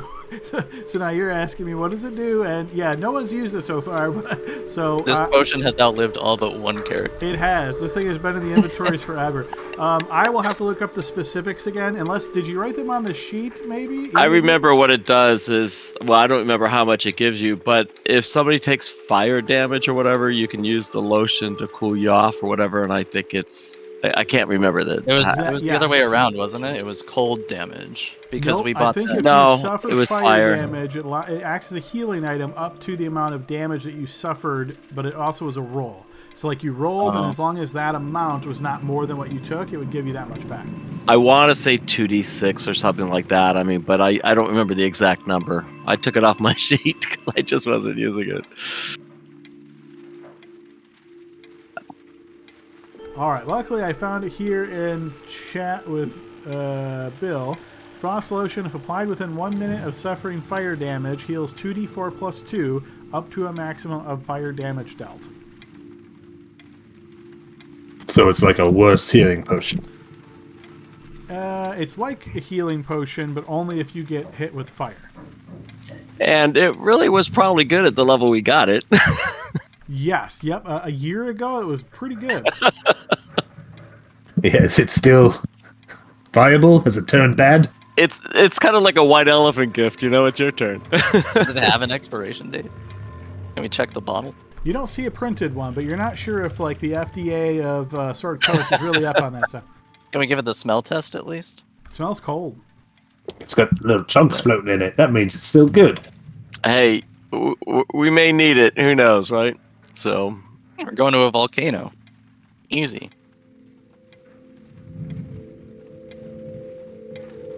Alright, I think we're broke. All right. Is there any other last minute preparations before you guys push on? Okay. Nope. All that's left is their funeral arrangements by Hugo. It's $50. That'll take us nice. Put us in a funeral. hole. 50 gold. 50 gold. All right. A gold is worth a lot more than a buck. Oh yeah, that's true. All right, so you hear some disagreement here from sort of the leaders. There's some discussion about what is going to be the best way to move forward. The original plan was to essentially follow the river here, but there's some talk and some individuals saying based on the size of the host and the current weather, which has been getting colder, it's getting wetter, the footing's not going to be as good. There is some suggestions about going around this area. So you'll see that that's going to take you quite a distance, around 220 miles to get there. If you actually follow the river, it'd save you about 60 miles-ish, right? But might be the better way to go. So like a 3-day detour to be completely safe. You notice that there's some disagreement among the leadership. Is there anybody that is wanting to forcefully suggest one way or the other? Why don't we just walk through the woods? I mean, we don't have like a timetable of when they're actually going to get this thing off, right? I mean, so Not that you know of. I mean, you obviously know that this ritual is something that has been, or the preparation for the ritual is something that's been going on for a long time. yeah, I don't think 3 more days will change that. So I figure I'd advise going the safer route, but And as you suggest going through the woods, Gale, you notice some of them looking at you as though you just like sprouted an extra head. And one of them says, you do realize we have thousands of people, some on horse, wagons, carriages. You want to go through the woods? Well, just spitballing. Right. And you see they kind of turn back to their original disagreement. But yes, eventually most of the people seem to come down on the safer bet, no reason risking things. So the decision is made to do a bit of a backtrack. So you guys kind of backtrack a bit here as you make your way along the forest line and eventually around the forest's edge. And after about 9 days of travel, maybe 10 days of travel, you find yourself moving over the plains. There's still a lot of travel to go here. Altogether, you guys have been, excuse me, on the road now about 52, 53 days, something like that. You can see off in the distance as you guys are moving on this current day, there is this foreboding-looking structure in the mountains to your southeast. It looks like it's quite a distance away, but because of how high up it is visible during the day. And you hear some people mentioning the word Darkhold, but this doesn't seem to be of particular consequence to you all right now. If someone's particularly curious, you of course can ask, but other than that, you notice the caravan continues to move. You guys eventually make your way all the way around this area, spending about another 9 days, and you're about at the 61 day mark now, approximately, as you find yourself getting closer and closer to the location that the scouts have told you is the Well of Dragons. All right, so after this very long travel, a lot of bumpy spots along the travel, all of this occurring, you eventually find yourself near, at least, within the vicinity of this area. You notice there is the forces that you've brought, and in addition, there are some scouts that seemingly have been out and about, so they sort of trickle in from around here, coming back. It's usually onesie, twosie kind of things. The scouts' report is that several of them have gone silent. They believe that many of them have been picked off and discovered by the cultists and taken out, but the few that remain, which number about half a dozen now, are able to provide some information. One that sounds like it really sticks out to you is that they mentioned that a structure has risen from the caldera, and it looks very strange. But this clearly means that things with the ritual are progressing, and they believe this is sign of things to come. Let's say very, very concerning of what's occurring here. So as far as what you guys can see as you're at this distance, the leadership once again essentially says, they're ready to go. They're ready to push forward. They have everything they need to begin arraying their forces against the forces of the cult. So think of this as sort of the last little jaunt until you become within line of sight of everything that you are going to see arrayed here at the Well of Dragons. Any special preparations or anything any of you are making before just approaching? Whipping up some good berries. All right, so feel free to go ahead and cast that spell and burn that slot as you will be essentially, moving forward with what you have at this point.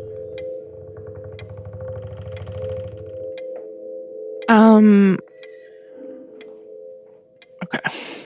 I'm gonna double check my number of spell slots because it says I should have 1/6, but then it says 0, so it's like it didn't.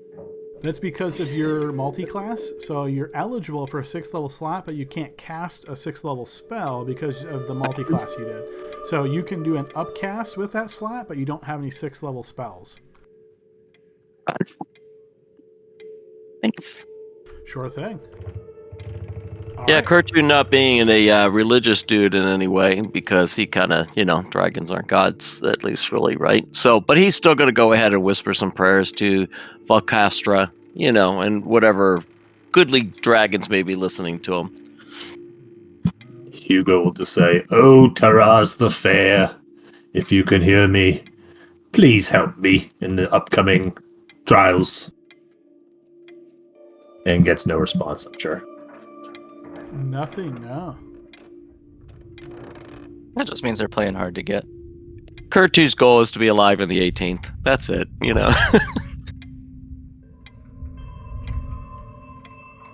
All right. So, as you guys do your final prayers or just thoughts, thinking of home, thinking of what this battle means should you happen to fail, or what maybe even success looks like once this is all done. How is everything going to work? You've heard all these stories of this vast amount of treasure that the cult has stolen and seized all up and down the Sword Coast.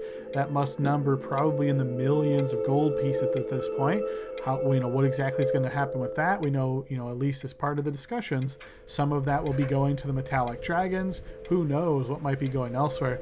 What other kind of objects, magic items, maybe even artifacts have been scooped up by the cult and brought here for the glory of Tiamat?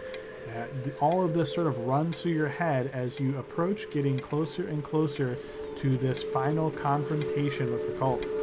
As you guys are walking up this area, you notice again the leaders walking alongside of you, leaders of the council. You notice the caldera of a long-dead volcano rises from an ashen plain ahead. Along the cinder cone's steeply sloped sides, thousands of creatures mill about or are lining up into ordered infantry ranks. In the air above, dozens of chromatic dragons wheel and shriek like a flock of immense crows, awaiting the bloodshed of the battle to come.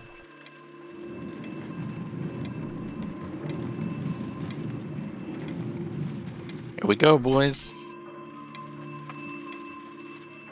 All right, and as you're sort of just eyeballing what it is there is to see, and the whole host is behind you, you hear this sort of responding shriek as you look back over your heads to notice massive dragons and shades of gold, bronze, and silver rushing forth. Then you see copper dragons even as they rush forward, flying high, according to plan, to engage with the chromatic dragons. You notice that the forces arrayed here begin moving as slowly as there's so many of them, and you hear the commanders on your side shouting out these commands of getting them into orderly ranks, and you see the troops getting built into these squadrons, and everything is certainly moving into motion. You notice one of these scouts that happened to survive walks up to the leaders of the council and sort of points into a particular direction. You notice the counselors look there. You guys look there as well. You notice the caldera is blanketed beneath the bones of hundreds of dead dragons, but that's not its most arresting feature. A mind-numbing structure has pushed up from beneath the tangled bones to tower above the blasted volcano. Partly volcanic ash fused with dragon bones and partly stone imbued with the wicked magic of the nine hells, the temple of Tiamat is all chaotic angles and jutting buttresses. Within that snarl of cornices and soaring angulation, you make out 5 asymmetric towers topped by twisted steeples. Probably where we gotta go. 5? Yeah, How many heads does this person have? Tiamat has 5. All the evil dragons. Well, I think you're right, Spectre. That's probably where we need to go. It's the safe bet. All right, you hear once again the scouts and the leaders conferring, and the leader, particularly Alder Ravengard, nods to you all and says, just tell them directly. They'll have to make the choice. And you notice the scout looks up at you. Well, what we've been able to determine so far is that, there's multiple entrances into this area, and I've got some intel on the different entrances, and, you're going to have to pick one. Are you ready to be debriefed? Okay, inside check to make sure this guy's not a spy. It's going to try to mess us up. I mean, you can make a blind check. You're not sure how much you're going to be able to garner just based on his voice so far. We met him 5 seconds ago. Yes, Yeah. Squire, go ahead. Yeah, debrief us. All right. So this is a very large structure. Think of this as the caldera in the center, and then there are these like tunnels, we think, all around, like kind of spiraling around the area. So it's an underground structure that leads to the caldera, which is then open, but then that's where the temple is. So yeah, so what we've discovered so far is that there are both entrances on the north side and on the east side of the caldera. So to the north, the first entrance, which we're calling entrance 1, it is the one that sees the heaviest usage. We see many cult members going in and out of there, and when they arrive, frequently they're bringing in what looks like loot. So it seems like that's the way all the treasure's going, so we presume wherever they're storing all the treasure must be around there, in that vicinity, right? There's 2 other entrances along the northern side as well. We're calling that entrance 2 and 3. Entrances 2 and 3 are fairly close to one another. One truly points to the north-north. The other one's more like a northeast. Think of these as narrow tunnels. Hard to say exactly where they go. We haven't entered, of course. That would be suicide. And then on the east side of the structure, there are more entrances. 3, in fact. We're calling this entrances 4, 5, and 6. Entrance 4 is in the north part of the east. Entrance 5 is in sort of the middle. And entrance 6 is in the southeast. Of those, it seems like the entrance 6 on the southeast is the most heavily used. We don't really see a whole lot of traffic in the other 2. So does that all make sense? Yeah, I particularly liked how you put in the word suicide, because that's where we're going. You know that, right? That's our intention. He What? looks you all up and he says, well, I meant suicide for us, because I'm assuming you guys are like, probably a little bit more capable and equipped and have, some stuff that us scouts don't have. You'd be surprised. But that's okay. Our objective is to get in and assassinate Severin. Probably charging in through the main entrance is not a good idea. Sounds like that one was the one on the southmost side, so we probably don't want to do that one. I would think. Yeah, I agree. Yep. I like the numbers 4 and 5. Those are the 2 least trafficked entrances that we've discovered so far. But understand that there are people all about this place. There is a flurry of activity constantly. I'm sure that's why not all of the scouts survived, but understand that I'm sure once you enter, no matter what, you're going to be running into people pretty quickly. But yes, entrances 4 and 5 are the least trafficked, so you might be able to go undetected longest by one of those entrances. I mean, more people the better. They don't all know each other. We can just blend in. Do we have special cloaks to make us look like normal pipples? I mean, I don't. Do they all But- dress the same? Well, many of them are wearing these sort of like cultist garbs or robes that has this like iconography on it and stuff, but we have seen others that like aren't wearing stuff like that, and these strange scaly reptile creatures from afar, I can't say exactly what they are. They almost look like guard dogs though. Like this? Like our leader? No, they're on 4 legs. Kurtu, get on all 4s. I don't like all 4s. Now does he look like the guard dog? All right. Well, my vote is not for the most heavily trafficked one. I think somewhere on the east side is our best bet. Number 4. East 4, yes! East 4. All right. Bingo! Can you show us the safest place to go to number 4? Well, yes, I can show you how I would get around this place, but understand I'm individual and I'm small and I'm really good at moving quietly and not being detected. Some of you, and you see his eyes are kind of drawn to you, Gale, might stick out a bit more. I don't know if that's the bet. And you see the counselors looking at you once again. Alder Ravengard says, if you have settled on that location, we will ask to have the magic cast upon you once again. It will hopefully be able to get you right to that entrance, but it will, I'm sure, not last long after. Have you made your decision? Is it entrance 4? You turned us in the wind and we get there in entrance. I vote 4. Yeah.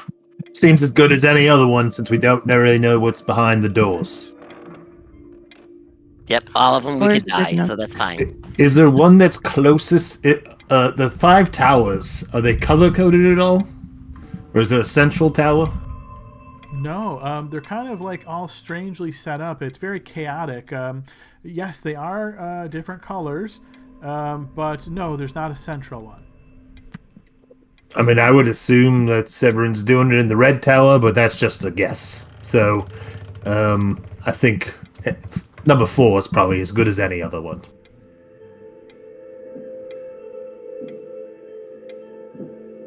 Okay, and it looks like based on your tokens, you guys are currently damaged, which is obviously not the case. So I am going to go ahead and apply a long rest to y'all now, because this is what you would have gotten during your travels and so forth. Harmony, I'm going to then reduce just the 1 spell slot you did for Goodberry. Oh, it looks like maybe these tokens are old or something. Weird. Yeah, let me do a quick update to make sure we don't have any issues with you guys' HP. For whatever reason, Roll20, when a character levels up, it's almost like the tokens get stuck sometimes. So let me just do that real quick. All right, are there, as you're having these sort of conversations with the scout, you've picked 4. Again, I know I've been asking this multiple times, but I want to make sure no one's like, oh, I wanted to do that once it's too late. So just last time I'll ask, is there any other last minute preparations anybody wants to do? Yeah, can we go kill boars until we're level 20? Yeah, I ain't got nothing. About how long would you say it would take us to get from where we are to that entrance? Through magical means, not long at all. If you had to physically walk there and you were trying to avoid detection, probably an hour. Okay, but magical means it would be shorter, like Yes, 10 minutes you're or something. flying at the speed of wind, so minute, like probably 3 minutes, something like that.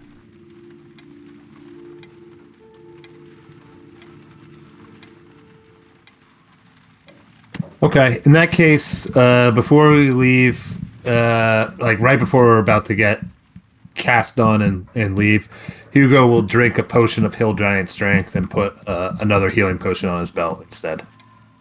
Okay. And remind me, how long does the Hill Giant Strength Potion last? An hour. Okay, 1 hour. All right, so as you're looking at this structure, getting ready to enter, a couple of things that I'm sure would go through your minds here. One, you're entering enemy territory here. There's a whole lot of flurry of activity. You're quite certain there's going to be no time inside to take a long rest or a short rest even, unless you somehow got really lucky and found an area of safety. There's going to be people all around. Knowing that, you'll want to make very efficient usage of the resources that you have. I just saw you guys bought a whole bunch of healing potions. I'm sure that will probably come in handy. But yeah, plan your tactics accordingly based on knowing what you're getting into. And with that, yeah, we'll go ahead and pause and take our 15-minute break here. So right when we get back, it will be you guys getting to the entrance. We will pick up for the last half of the session. And then, of course, next week, hopefully conclude this in its entirety. So yeah, we are in the final stretch, folks. So let's go ahead and take our 15-minute break here. We'll pick up on the other side and get underway. Good luck, everybody. Yeah, let's do it, guys. Yep. Let's save the fucking world. All right, see everybody at 15. From this apocalypse till the next apocalypse. Until the next one. Yeah. Until Wizards publishes something else, right? So, Yeah. all right, see you guys at 15.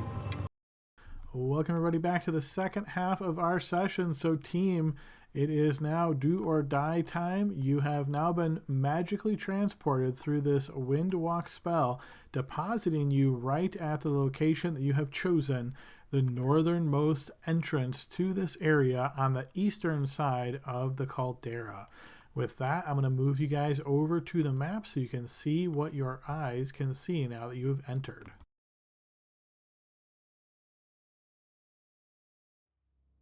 And I will just say, forewarning, the 2 remaining maps in our campaign here are absolutely massive. So if those of you with computer issues need an extra minute or so for loading, feel free to call that out, because yeah, they're pretty big. Holy fucking shit, you're not kidding. Good luck, Libby. Thanks. Use the trackball. I have an actual mouse plugged in. Maybe that's part of the problem. All right. I'm good.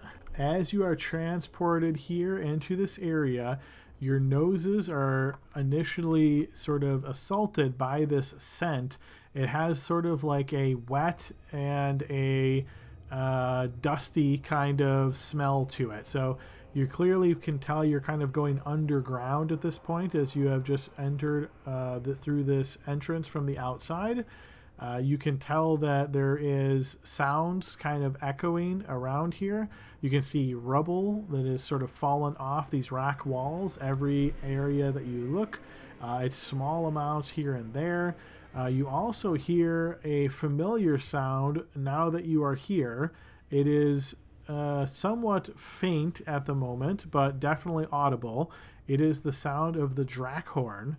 And if you remember, you heard this all the way back in Waterdeep, and it was loud enough to sound then. It seems as though it is not nearly as loud as it was, but it is definitely ever present here in the caldera. Just for some general ideas with these, and reading the description and realizing that how it's depicted might not be fully accurate. So, let's do it this way. I'm going to set this as global lighting, because the description states the area is dimly lit by lamps or torches hung on the walls at wide intervals. So everywhere where you're in like a tunnel, you can assume that the entire thing is dimly lit. If you enter a chamber, they are going to be brightly lit. So there is light essentially everywhere in this area, unfortunately for you, Spectre. But Yep. Let me go ahead and set daylight mode on. I think that'll be easier. There you are. So yes, dimly lit in corridors and brightly lit in chambers. Corridors, just a little bit more description here for you guys. These corridors range from between 15 to 25 feet in diameter. They are fairly large, right? So you have plenty of room to move around here. So this is the place where no one goes into. So we have to be quiet, and we have to look for traps, because there were traps last time. The tower had traps, but this might have traps because no one comes through here. Adam, what's the floor like? Rocky terrain, so it's almost like entering a mine shaft where the ground is made of like a hard rock. Can I look for any foot traffic right away? In the hard rock? Sure. Give me a blind check. No, you don't see anything that indicates footsteps, or there's not a whole lot to leave like impressions of stepping in this area because it's rock. You don't see any obvious signs of recent passage. Hey, Hugo, what about casting Detect Magic, just in case there's magical traps? Sure.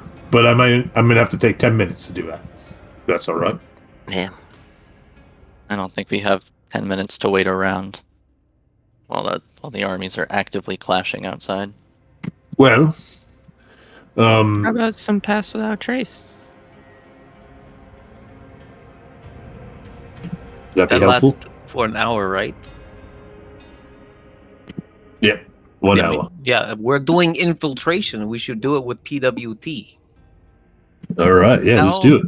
How loud is the Drackhorn? Do we think that if we were to cast something here, that the horn might drown out the sound of our casting?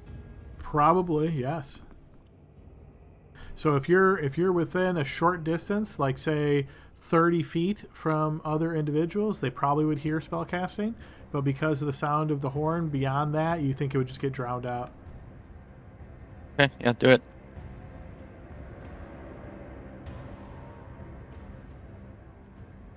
Wait, I still didn't. Hold on. There we go. All right, you cast the spell and are now concentrating on Pass Without Trace.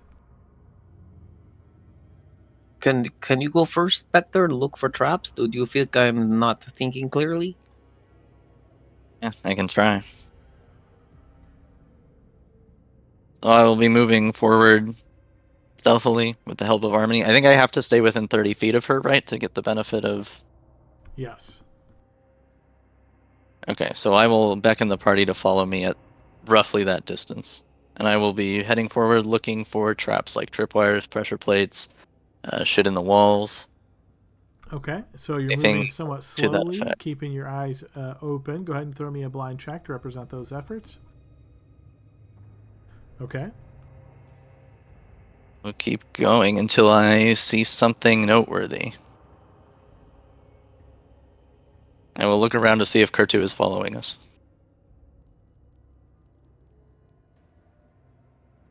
He's been the plant the whole time. I knew it. Okay, stack up just a little bit closer. Wait, his middle name is Severin.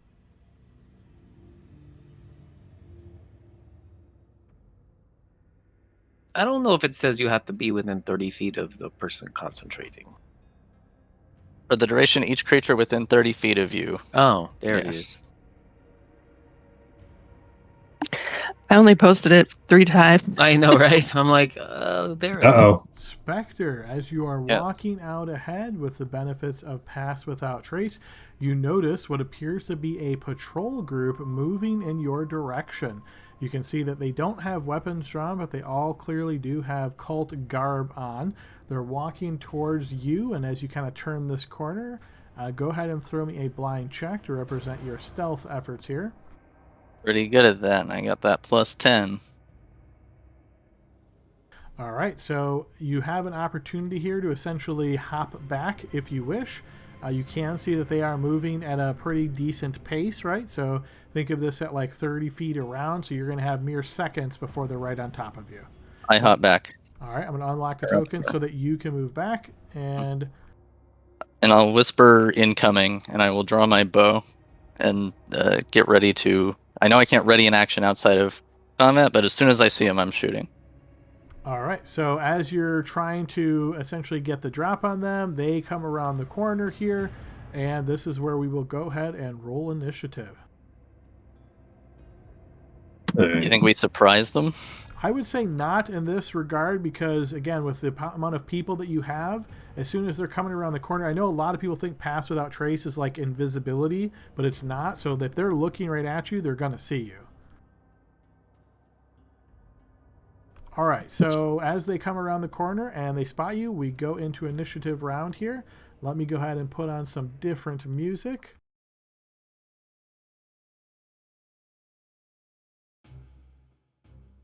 All right, and let's see, we've got an updated initiative from Harmony. Let me restart that. Okay. And 4 boys. the first act is one in line here. So it's probably Gale, I'm guessing, that is noticed first. Gale, you will notice...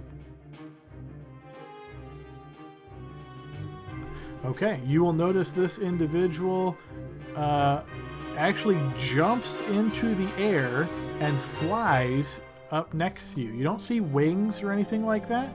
He essentially just flies through the air, lands next to you, and as he does, he is going to lash out with his scimitar twice. I will need 2 defense rolls from you there, Gale. He manages to hit you on that first one. And as it connects, you will take 5 points of slashing, 1 point of lightning damage. Remember, you managed to deflect the other attack. Next one also rushes up. will rush to there. This one is also going to rush up to there. And Gale. Okay, fine. So the one that flew at me is going to get a few attacks. So here's the first one. That will hit. All right, you carve through this cultist's armor and damage him. Now the backhand sword attack.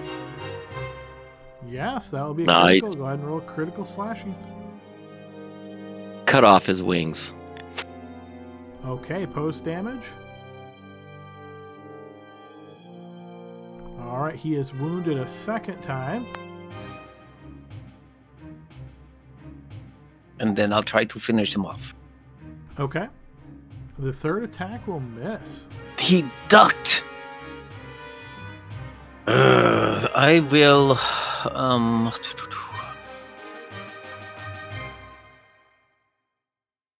I'm going to end my turn. Okay, Kurtu. All right, Adam, question for you. If I go here,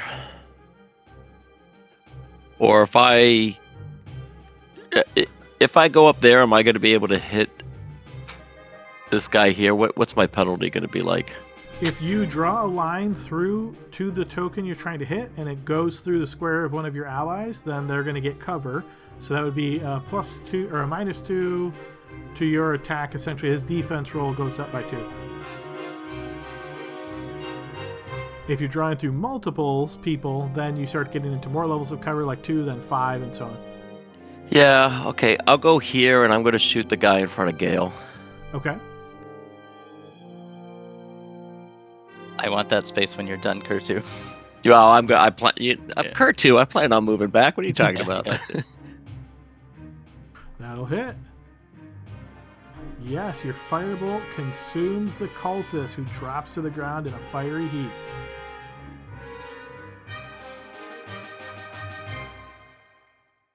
I'm going to go to the brave spot that I'm at right now. Okay. Okay, Spectre. All right, a bonus action disengage. Make some distance. And now, do they have... It doesn't matter as long as I'm out of 5 feet range. I don't have disadvantage, right? Even if they have a reach weapon? Correct. Okay.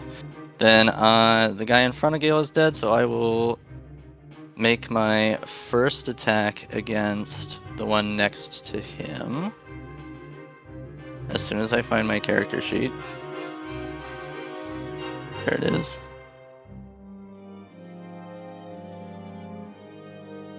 Longbow 1. And I'm sorry, which one was that on? The one next to Gale to his north. Yep, that'll hit. So 13, my sneak attack is not checked. But I'll just roll it manually. So 28 to him. He will be slain as the arrow strikes him right in the chest. Yep. And my following 2 attacks on the last guy that I can see.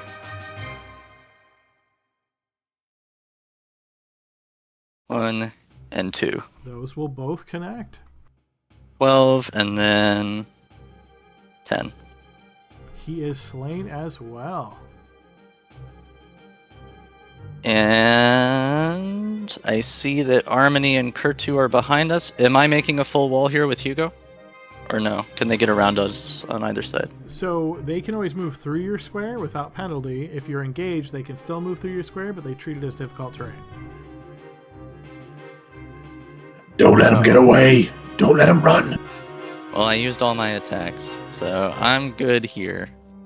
Then, if they can... I just assumed the other guys would probably be coming after us, but Yeah. who knows? Well, actually, We just I will killed just 3 move. of them. I'll move 1 space back to reduce the surface area in case they come after Harmony. Okay. Alright, as these enemies have charged and 3 of them are killed almost immediately, Hugo, much like you suspect, you notice the one in the back begins moving further into the tunnel. You can't hear very well because of the Drakhorn sound, but he's obviously shouting something as he's making his way to the south. Harmony.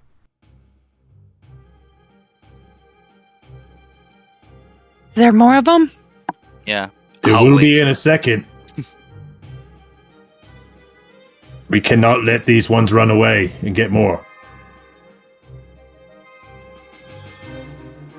Ooh. I'm not much of a wall, but I will. Well, from here.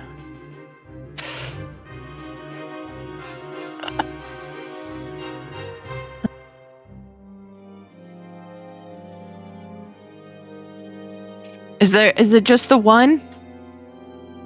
There were 2 more in the Oh. patrol. I saw that, right? I saw the size of the patrol. Yeah, if you did, you did. Sounds like a good guess.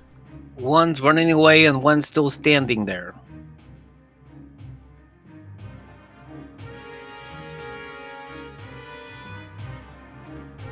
I mean, We do need to try to stop them.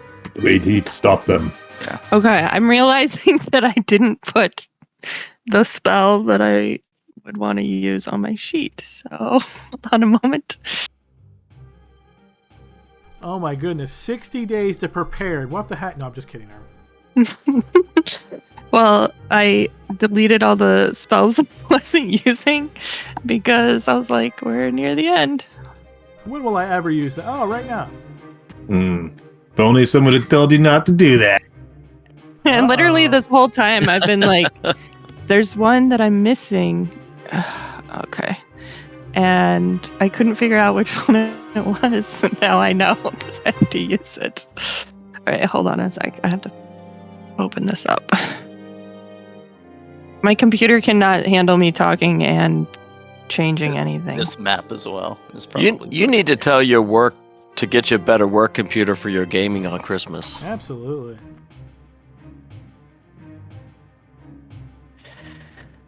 Okay.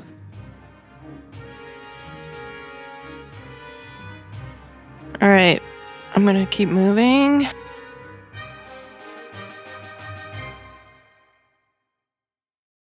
You can move through Hugo. He's not engaged. Oh, sweet.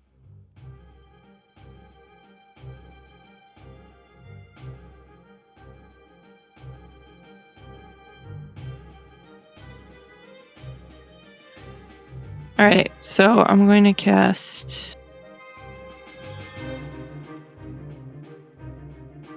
Okay, so it's just to clarify. So you say that one wasn't on your sheet. So I'm doing a quick count. It looks like you had 25, now 26 prepared spells. Do you know how many spells you're able to prepare? Well, do I have to count the ones that the life domain and wild companion give me? No. And I also have insect plague on there because of the staff of spiders. Okay. So I think with those.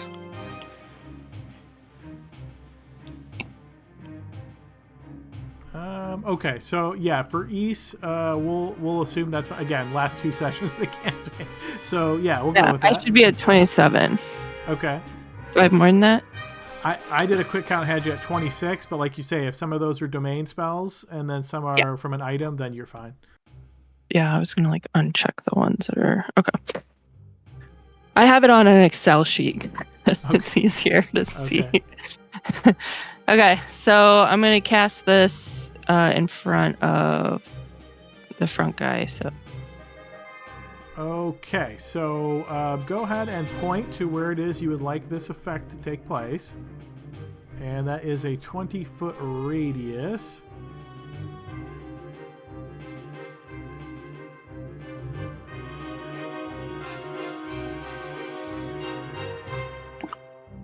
So I definitely want to catch him in it, but like on the far edge. Okay. So I will use this one for now. It's not going to be exactly thematic, but it will help for ease of positioning. So it's like something like that appropriate? So he's basically just in it now? Yeah, perfect. All right, so with that in mind, just doing a quick pointer here. Yeah, so you're not going to be able to see that. So I think the best you're going to be able to do is center it there. So 2 left and 1 down from him.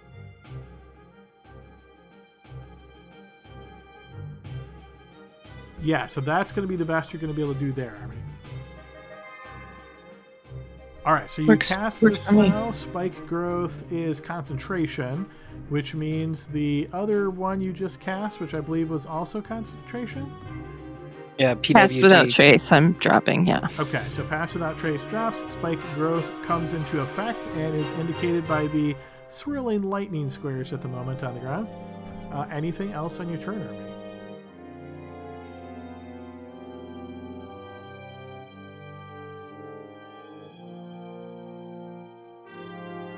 Sorry. My computer wouldn't even let me end my turn. All right, Hugo. Okay, Hugo will rush up.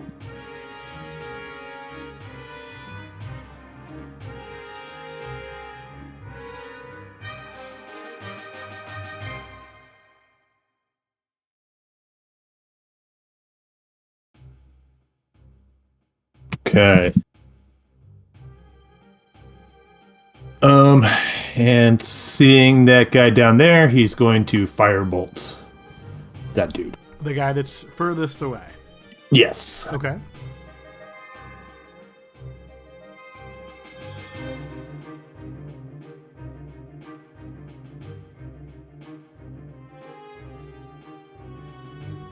That will manage to hit. You notice the fire strikes him, but he is resistant to fire. Oh, you're one of those ones.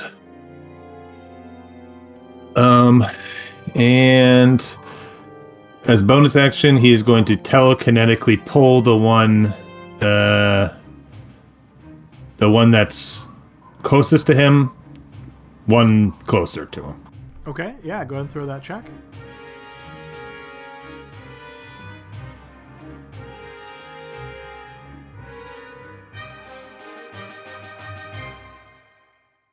Yes, you do indeed manage to pull him back 5 feet. And I go, where are you going? That's the end of my turn. All right, he is going to turn tail and run. As he gets to here, he sort of turns backwards and braces. Gale. Okay, so let me try to 5, 10, 15, 20, 25, 30 will put me there. Okay, 5, 10, 15, 20, 25, 30. All right, then I'm going to pop a face step. So I'll go 5, 10, 15, 20, 25, 30. Is that good, Adam? Yeah, that works. All right, now I'm going to hack and slash this guy. The first strike does connect, wounding him. Second strike connects as well, and he is slain. Okay, and then that's my action, bonus action, and movement. That's it. He's still stuck in those spiky things. Kurtu.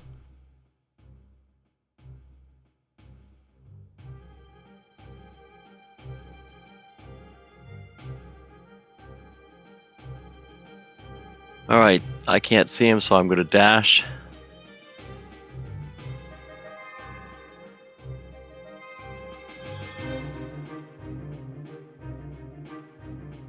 All right, and then I'm going to bonus action dash because I decided to be a rogue this time. No, just kidding. All right, actually, I hate to do it. Let me see something.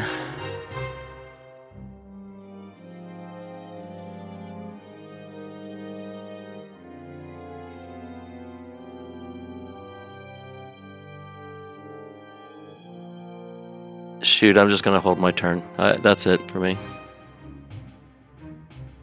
Okay, next up, Spectre. 5, 10, 15, 25, 30, 35, 40. Swing wide. Yeah, I kind of got a bonus action dash here. So 5, 10, 15, 20. Do I have a clear shot on him? You do, yeah. All right. I use my bonus action to dash, so I can't Hunter's Mark, but I will take 2 shots, and I will spend a hero point to try to ensure that they connect Okay. in order to stop this guy from leaving. Because he's next, right? Yeah, he's next. So here's that. That's an 8 on a d8. Nice. That'll So- certainly hit. Yeah. For 7. He is wounded. And second shot, I will also hero point. If I can do that, right? You can, yep. That's my turn, yeah. Just a 1 this time. Balance in all things. That'll 18? hit, yeah. For 11. He is wounded a second time. That's unfortunate. The spike growth will get him. No, because he can fly, remember? But he has to first be able to see it. If you cast Spike Growth and someone's there, they immediately see it. Yeah. Oh. I was here, I think. Is that correct when I dashed? I heard you say 50 and then you moved some more.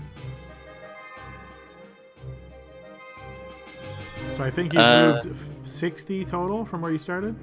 Okay, then I will keep going forward. So 1, 2, 3, 4. I got 80. Okay. Yes, Spectre, much like you presume, he does indeed fly and get down to there as he continues retreating. He is shouting this entire way, and you hear it, and then it kind of fades off as he gets further away. I can get him. So he doesn't take any damage when it first hits? Nope. Yes, No. yes, run through it. Yeah.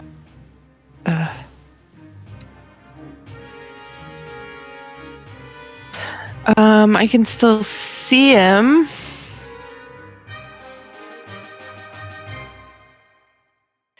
It's a pretty long hallway. I gotta check my distances here. It is indeed, yep. And you want to make sure your line doesn't go through like a wall.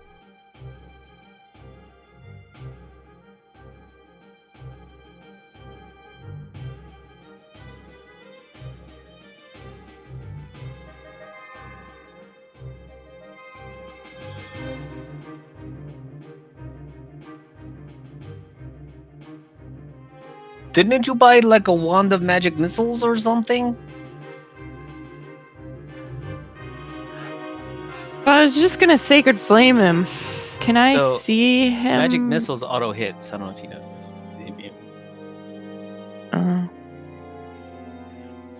I guess we might as well do that then, huh? Yeah, the damage isn't that impressive, but it doesn't. It auto hits. I think he's too Nope. far for Sacred Flame anyways. It's 60 feet, I think. Yeah. All right. That's my only other option then. It's a good one, too. Don't have that one on my sheet either. No, but that's the one you. Magic missiles. So you have a wand of magic missiles, is that right? Yes, that's one of the items I purchased. Okay, so yeah, you use this and you're casting just the first level version. Isn't that all you can do with Yes, the wand? please. I think you can spend more No. charges, right? Yeah, Yeah, you up can it you auto. can go all 7 if you really wanted to, but you don't need to on this guy, I don't think. Yeah. I'll save some for later, so we'll do one charge. All right, you use one charge, and that is going to get you a minimum of 6 points of damage. He only had 5 left. He drops to the ground as the glowing blue arrows strike him in the back. Nice, you saved me another Work. face step. We are out of combat, folks. Do we hear like footsteps echoing down the halls because this guy's been screaming? So remember, within 30 feet you can hear well. After that, not much. So you don't hear anything other than the Drakhorn at this point. Okay, I'm gonna fly at him. How big are these vines? How tall off the ground? I think they're like Yeah. a foot off the ground, 6 inches to a foot. Yeah, I just want to fly 3 feet off the ground then. So that means you're activating your winged boots. Yep, for however long it takes me to get over here, and I'll let you lock the tokens if I see anything. I want to get next to him, and I want to drag his ass back with me, please. Okay, sure. And take yourself back to where you'd like. Well, I can only go this far because there are spiky things. I can't fly with him, I don't think, right at him. Yeah, just drag him underneath you. Yeah, okay, I'll drag him underneath me. Dude, Hugo, you're so smart. I'm going to drag his body back. He's basically become an object now. I'm dragging him through those spines. Let's get back. All right. So I would suggest here that there have been how many bad guys? 5, and there are 5 of us. How many of us? 1, 2, 3, 4, 5. Maybe we can dress like them and just say, "Hey, no, we ran them off. They took off from us. We answered the call. They ran away." Are these guys wearing masks like their icons show? They are. All right. I don't like wearing another man's clothes, but I'll do it.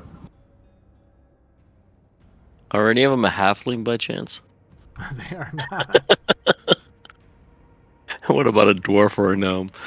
Unfortunately, no. These look to all be humans.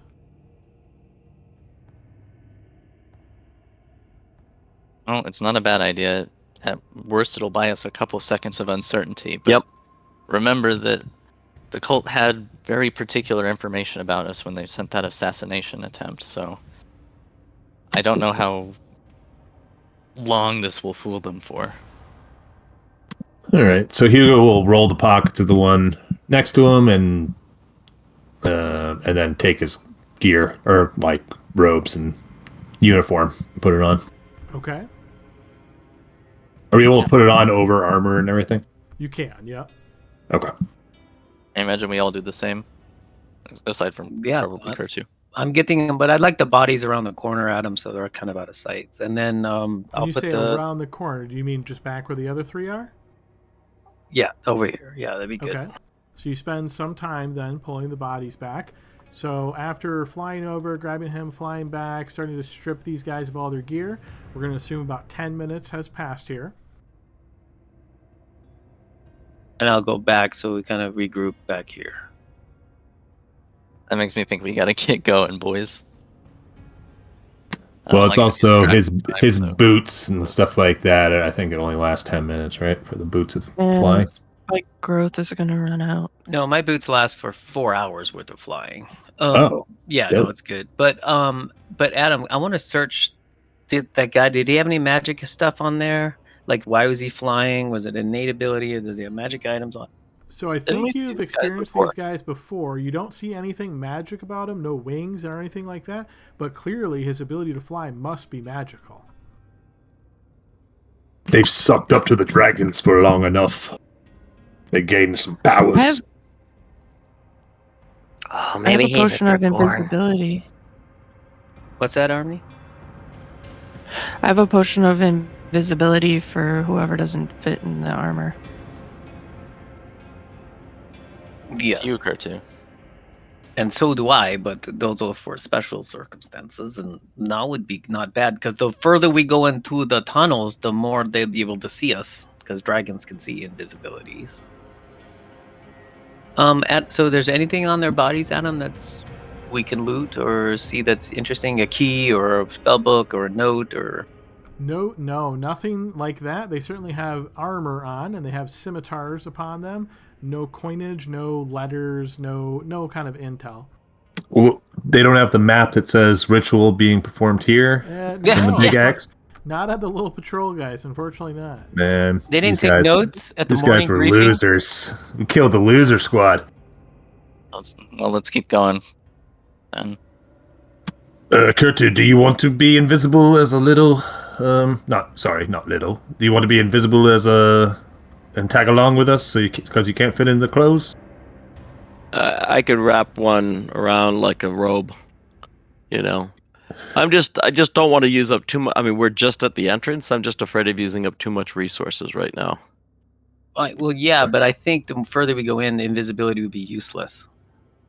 I'd say if we got it, let's use it, right? Okay. Because Well, guys. I'm gonna hand it to you, and then if you feel that we'll be able to get farther if you take it. Well, that's really a group decision, right? I'd say take it, just because it might buy us just a little bit of time in case we run into that's another fine. patrol. Yeah, I mean it's 1 hour unless I have to use but it is concentration, but that's fine. I have a scroll that will do a similar thing too, and I know you can actually even cast that spell, right? So yeah. No, but if you take a potion of invisibility, you're not concentrating on it. I think you do have. I think with the magic items, I think you still concentrate, right, Adam? Is that the case or no? I didn't think so, but now you guys got me wondering. Let me look it up. No, because as soon as you do something, it removes it.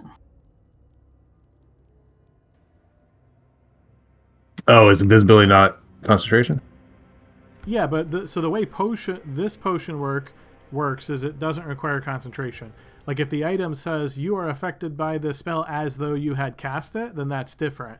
But this spell just says when you drink it, you become invisible. So even though there's a spell called invisibility, it's not the same as the potion. Sweet. Even gooder. Yeah, there you go. Who said that? Well, looks around. There are no traps. We cleverly discovered that. So just to clarify, Kurtu, you have drank the potion of invisibility. Yeah, and because I'm really small, Adam, it actually lasts twice as long. I'm just saying. Good try. Just throwing that out there. Are you guys coming, or are you going to stay back there with your cute How do you know I haven't? Oh, he said that real close to me. He's here with us, Gale. Okay, thank you. All right, so as you get here, you notice this strange sort of effect where to your northwest and your southeast, you can see that the walls are like naturally glowing, and this might be part of where the light is coming from. So you can feel a significant heat from there. Hugo, there's something crazy over on the walls. Don't stand in it then. Yeah. Oh, that'll move over here. Does that? This is some magical stuff, or that it's just very hot because we're in a volcano. I try to tumble through it. Can I make a nature check to determine if this is a natural effect just from being inside the volcano, or if it's a magical effect coming through, or is it obviously magical? You can make a blind check.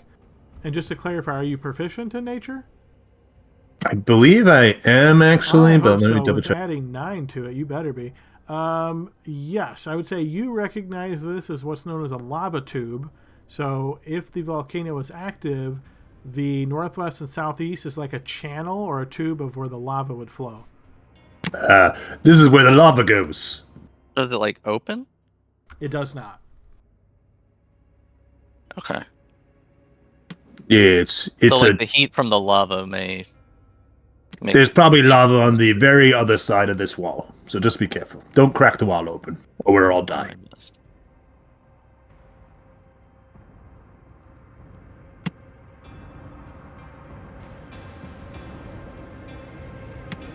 All right, Spectre, do you want to check for traps in front of us?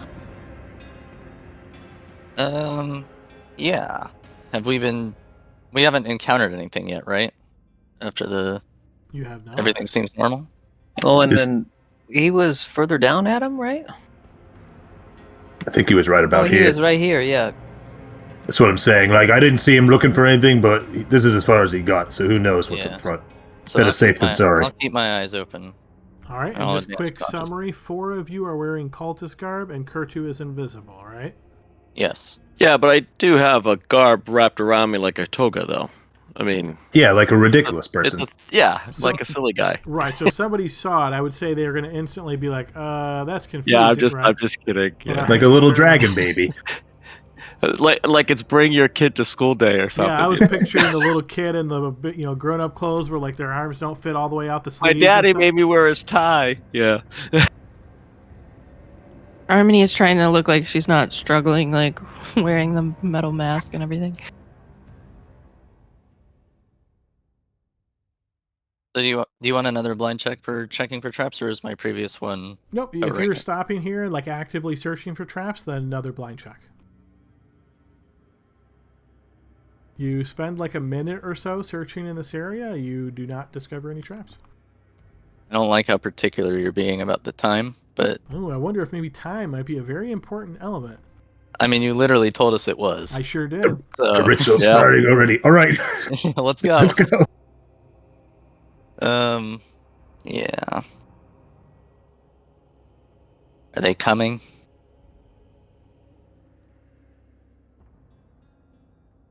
Boy, I can't wait for Tiamat to get here. We're gonna be so cool then. I'm sure 5 level characters can take on Tiamat. No, we're not gonna take them on. We love Tiamat. All hail Tiamat. Oh, hail Oh, hail almighty Tiamat. Tiamat, Tiamat. When you We guys love their stupid stop. loser worshippers too. Mhm. That we Okay. are. I see a Invisible crossroads. voice. Wait, shh. What was that, Spectre? There's a crossroads ahead. Oh, maybe there's a 2 devil. ways to go.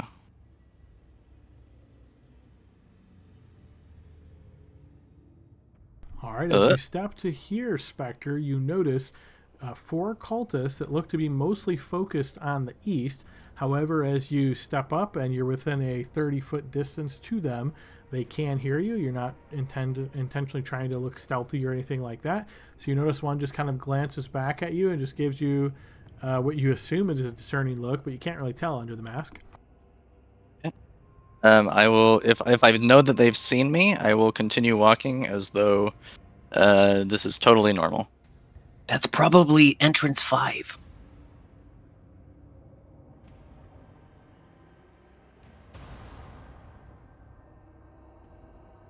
You just give a little thumbs up as we go by. All right, you notice one of them kind of cocks his head as you do that, and then he touches the other one on the shoulder and points towards you. You notice the first one looks back at you, and as you're kind of like walking there, Hugo, he calls out, "Where are you coming from?"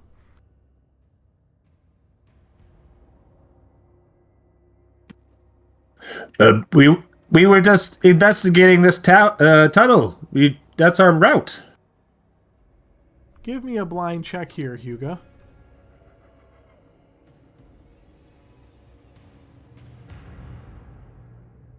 Investigating. Of course, yeah, like anyone's going to be able to sneak in here, right? And you see they all kind of like tap each other on the shoulder and then go back to looking to the east. All right, worked out. Well, since they're there, I don't want to try to investigate this thing because I feel like that would be very suspicious if we turned around and Maybe a little bit, yeah. went that way. So I'm going to keep going the route I was walking my character down.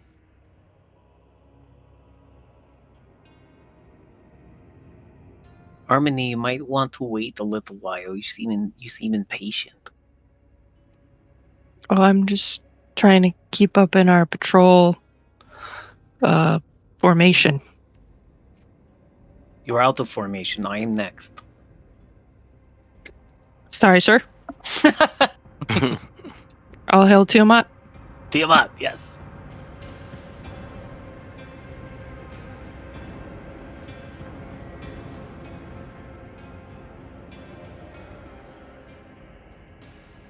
All right, this time I will slow down now that we're out of sight of them around the corner. I'm going to slow down and be stealthier as I go around this corner trying to spot. Okay, blind check again as you try to move very quietly. Try to, he says. Wait, guys, he's moving quietly. Did you get it? Am I good? Yep, you're good. Okay.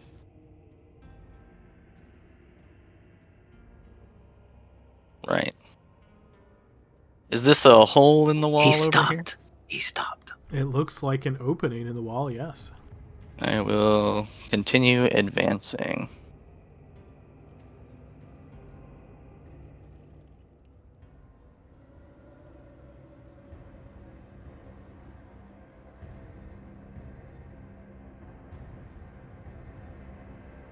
I will stealth again as I come to this corner. Put up my hands in a very cultish move. As you get to here, Spectre, you notice a reptilian creature about the size of a big dog. Big dog. It actually turns towards you right as you step essentially right next to it, and you see it kind of its nostrils open and it takes a big sniff, and it kind of just shakes its head a bit as though it's processing your odor. Okay.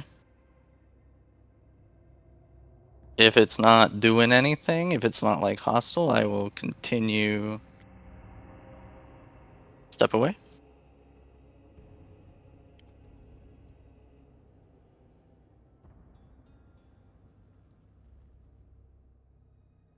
I mean, I'm wearing their robes. I imagine I would be.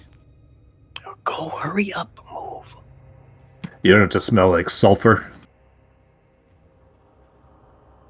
Gale, as you step by, you notice the beast does this additional smell, and it seems to react to your scent and immediately begins to charge towards you as it bellows out. Oh, I forgot to take shower. You blew it, Gale. Maybe take too many. Spectre, you are the quickest to react to this. He's Close coming enough after to- me. Close enough to hear it. Yep. And Just barely. Army, go ahead and roll your second initiative there.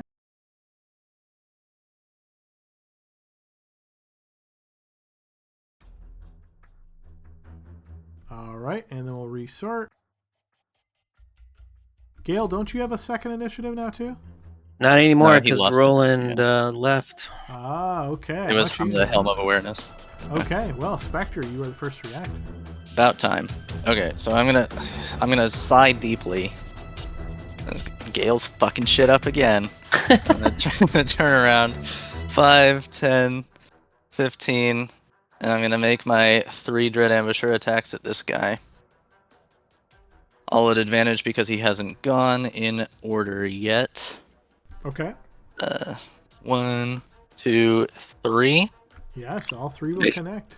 Sneak on the first, so 24, and then 13, and then 13 plus the D8. Okay, with that flurry of assaults, yes, this beast is slain as the arrows puncture into it. And then I don't want to be here because it bellowed, so the others are probably charging. So I'm gonna go back around the corner. That was 30 total, 35. And sure enough, yes, you notice this one creature comes around and charges up. This one does the same. And that one is slain. Kurtu. All right, Kurti's actually just going to take the. I'm going to take the dodge action. Well, Okay. actually, I'm going to move up a little bit. When I mean move up, I mean move out. And then I'll take the dodge action. Okay. Harmony. What does it think that I'm concentrating on? Is that That leftover was your from? spike growth, I'm Spike pretty growth, sure. yeah. Go ahead and get rid of that. Harmony is gonna gasp as this creature comes around the corner and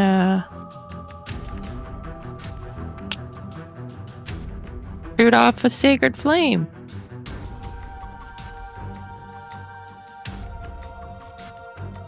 All right, and spell effect roll, please. It manages to evade your sacred flame. Man, that thing's useless.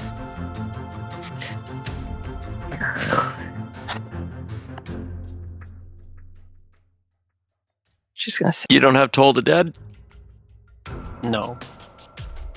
are they undead? Toll the It Dead has doesn't nothing to matter. do- It's just a good cantrip because it affects wisdom. If you Then Yeah. again, on that roll, I'm not sure anything would be affected by that. Yeah, that's true. Two. There you Yeah, go. it was a 2. So I don't know if you know this because Kurtu's always rolling bad, but Libby always rolls bad too. I haven't noticed so far, no. Hey, always. oh my god, it's so bad. At least in that last campaign, she died so many times because of bad rolls. Yes, that I do remember. Gale, your turn. All right, the dog must die. That will connect. This creature is a dragon type, so Oh! that will be Hell yeah. 26 points of damage. I So thought it it might finally be. does Yeah. something. Is that the first time? And I think I've hit a Nah, dragon. He fucked up the white one. Oh! That will be a miss. Oh, good, it's not a fumble. That's right. Okay, third attack. That will also connect. Nice.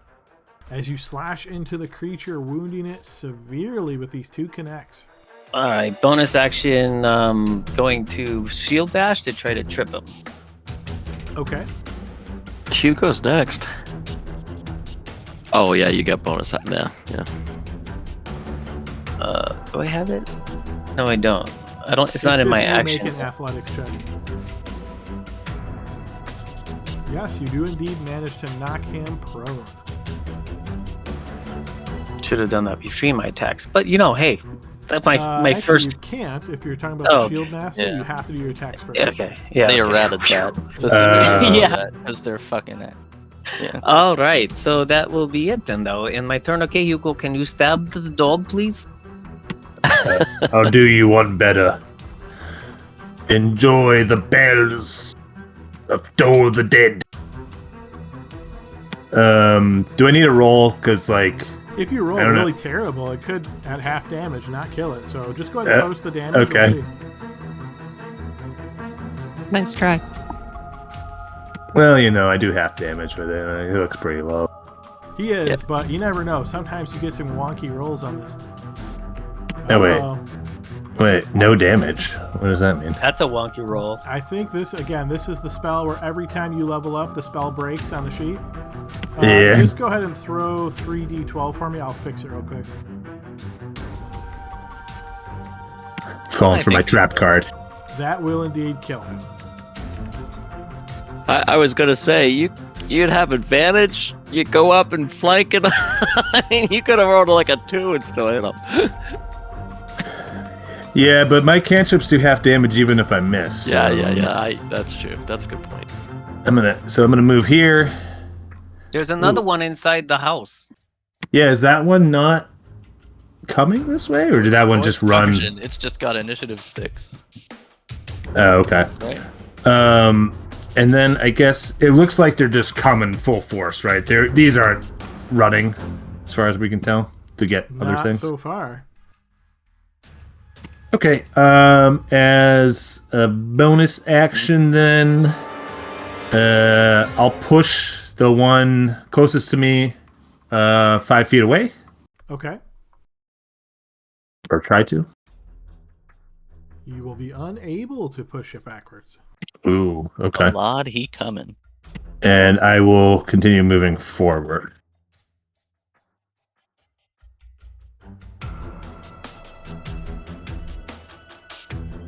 And I'll get to here. And that's the end of my turn.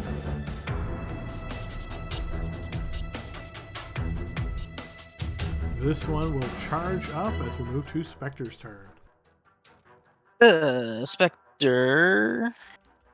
There's another doggy. Yeah, I see it. I know I'm shooting through Gale, but Well, there's even another one further in the hallway.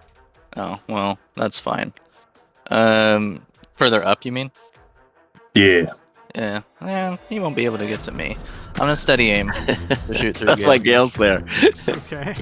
Yeah, use the top of my head. Am I only clipping? Am I clipping Hugo with this You way? are, yep. Oh, I'm gonna hit it anyway. So that's You don't want to steady move. aim You don't on want to move one over. Yeah. Oh yeah, cause steady aim. Yeah, Yeah. I can't move if I steady aim. Just use the top of my head. It's good for aiming. Okay, here goes. at 23. advantage, That will hit. Yeah. So 27. That And one is then- wounded. Second shot. I can't move, so I'm gonna make the second shot anyhow. Go. also hits. Nice. For another 9. Wounds the creature again as both arrows plunk in. This one races around the corner, getting up next to you here, Gale, and it is going to attempt to bite you and hit you with its tail. 2 defense rolls. Okay, the first one you managed to evade, but the second one, the tail... Let me inspiration that last one. Okay. I mean, you can't get crit, right? Yeah, but it's Yeah, You we still managed got to to avoid the save. attack. Turtu. All right. I'm going to go ahead and dodge again because I want to keep the invisibility potion, Yeah, we got and I this. trust my friends. All right, Harmony. Sorry, it's struggling. I just refreshed. I don't doubt it. Like I said, this is a behemoth of a map. We've noticed. I've noticed. Holy shit. It's funny too. They put out like official recommendations. I mean, obviously this campaign's made by Wizards and not Roll20, but they're like, don't do maps over this size, and then this one's like way bigger. Yeah.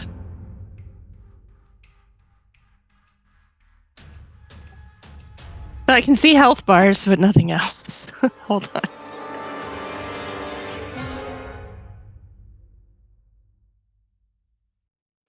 I should be theater of the minding it. Yeah. Yeah, I mean, if you, what are you planning to do? right, I'll see if you want to describe it. Worst case scenario, we'll just have you roll some dice.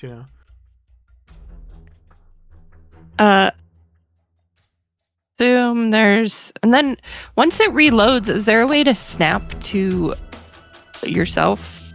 No, only the DM can do that, or the GM. Oh, yeah. So there you go. That worked. Thanks. Okay, cool. So the one that's injured, I will toll the dead. You do have Toll the Dead? Yeah, I do.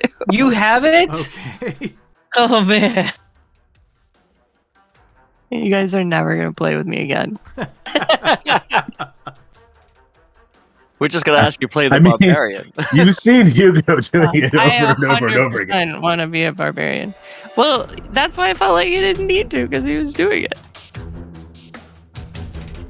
It's a good one. All right, so you'll want to post that as an attack, but because I don't think I've ever seen you throw this, I'm guessing it's not set up right on your sheet. One sec.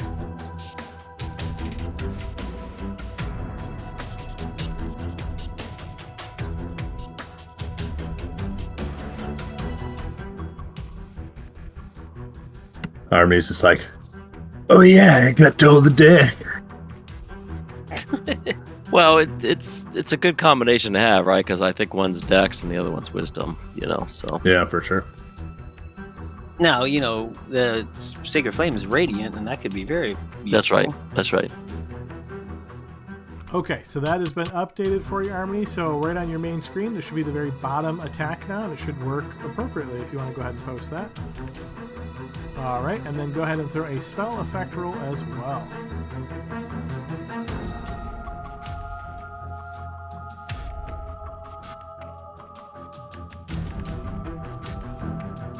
Yes, indeed, the creature will be affected by that, suffering 13 points of necrotic damage as the bell sounds out.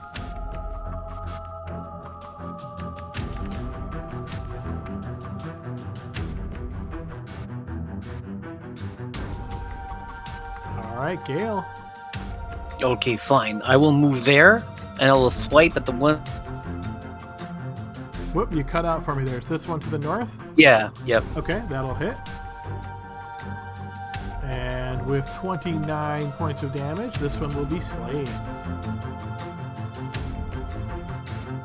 Then I will move there and do 2 more on our other doggy. That'll hit.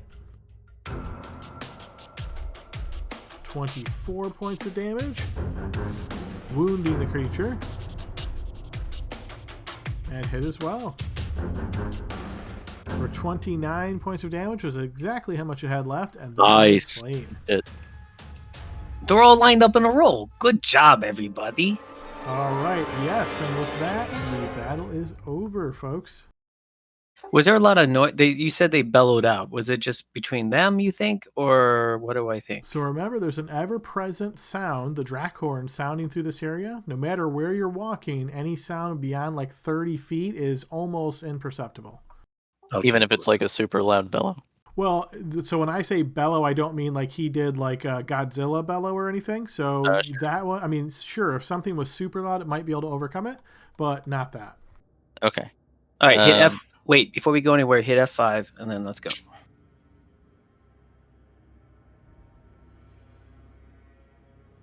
I don't think anybody needs refreshing, do they? That's quick save. Oh, Baldur's Gate. Yeah, That's funny. you forget Adam never saves in Baldur's Gate. He No, always it's just hardcore all the continues. time, man. Yeah. I heard they released that new mode where it's like enforced. Yeah. Yeah, no saves coming. Love it. Yeah. I'm anti-safe scumming, as Libby can probably attest. Oh no. I don't know if I should be able Sure. to see this, but I got like a crazy sight line going super far down to the south when I'm standing here. Yep, It's yeah. like So it's just like a wall. strange angle, essentially. And yes, that is legit. Oh, okay. Well, I don't see any tokens, so I'm gonna keep going.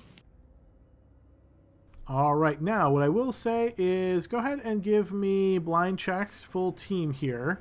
I'm going to see if any of you guys' intuition is good enough to figure out what just happened there. Yeah, why did they hate Gale? Because he's an elf. I thought it was because each person that passes, they smell. That's what I was thinking. Or it's So because you have a sword.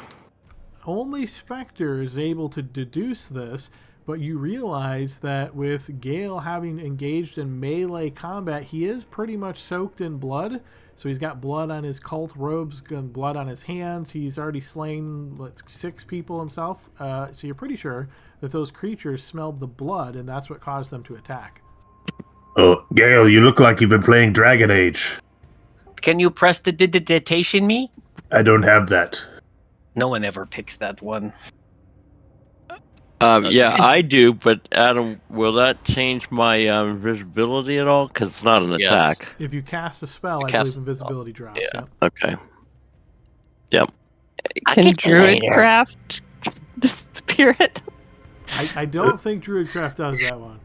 Hey, stand still, I'll firebolt the blood off of you, Burn Gale. it off. Well, you have the mold. Yeah, you can do the it's shaping, right? The fire. It doesn't work that way.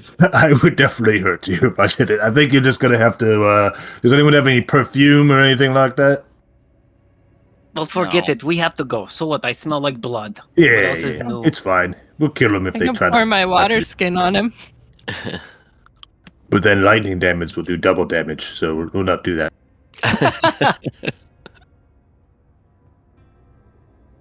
Is Harmony coming?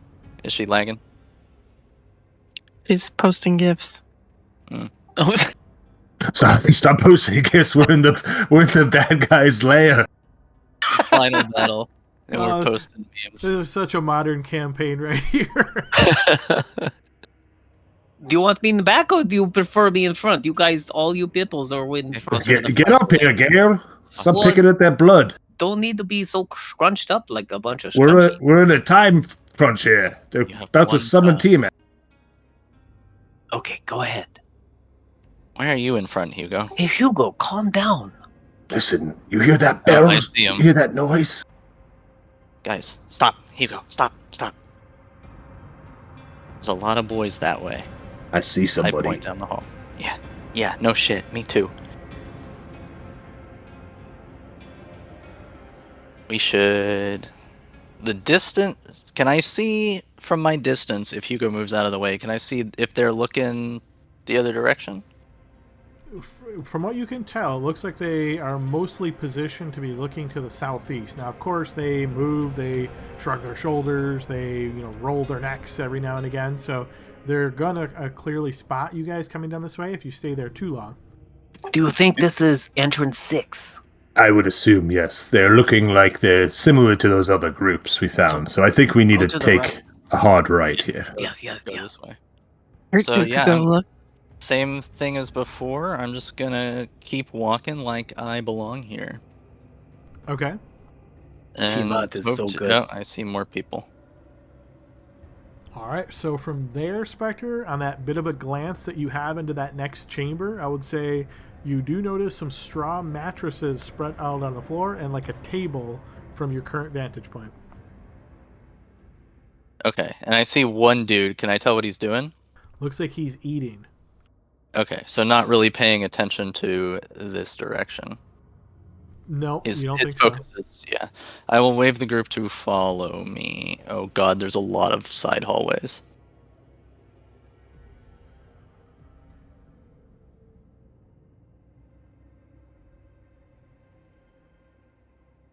As It's you in walk this room, past the right? chamber to your north, you notice this room looks to be stacked tall with a bunch of different odds and ends. Think shirts, pairs of pants, pairs of boots, a whole bunch of different personal items.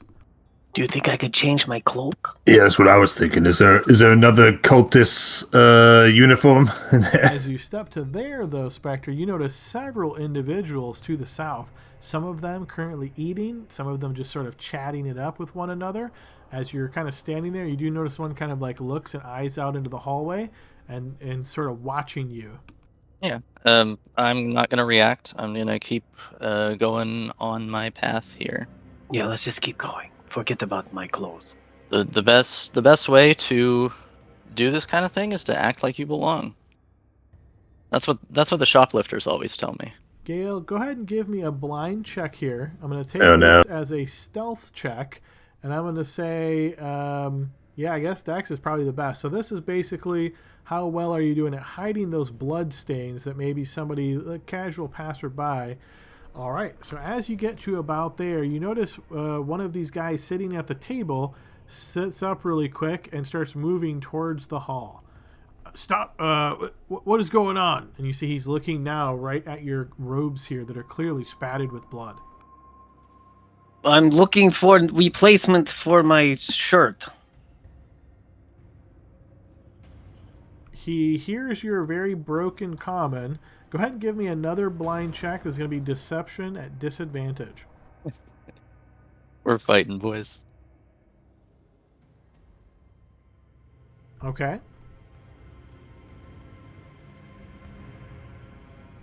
You see he looks at you and kind of eyes the rest of your folks, and he says, I don't know if there's going to be anything to spare. Everybody's down to their last threads right now. You might be able to find something over there. It's not going to be a robe, though, but you could find something. And he just kind of points to that room to your north, and he turns back and makes his way back to the bench. I nod and do what he tells me to do. I didn't have faith, boys, and now I look the fool. You have to believe. Why, you didn't think that Gale was trained and had a high charisma in deception? At disadvantage, covered in blood. That tells All you right. how well Tiamat. you roll, doesn't it? Yeah. Yeah, it does. Adam's like, really? God. Okay. He's like, No, I love it. Like, sometimes the long odds go in your favor, right? It's just how it goes. I'll take it. Can I get rid of Praise these? be to Tiamat. Yes, Tiamat's the best. Can I get rid of this bloody robe and find another robe?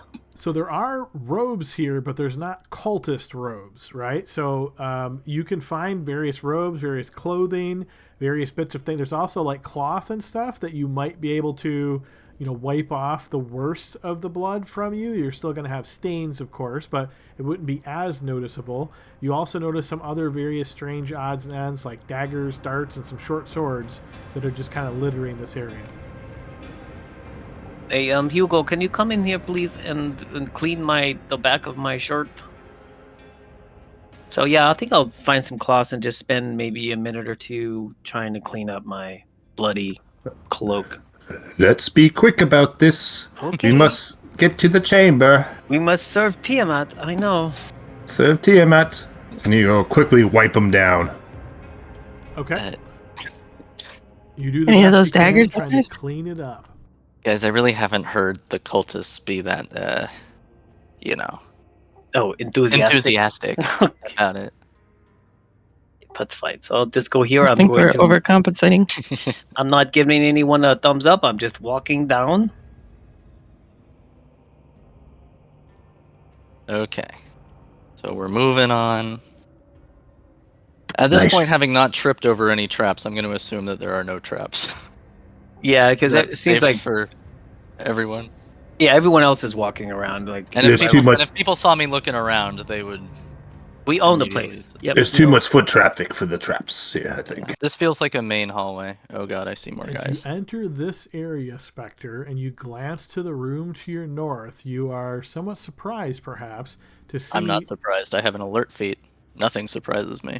You see 6 clowns juggling pinball. No, I'm kidding. What? You see bodies stacked up in the back of the room. There looks to be at least half a dozen here.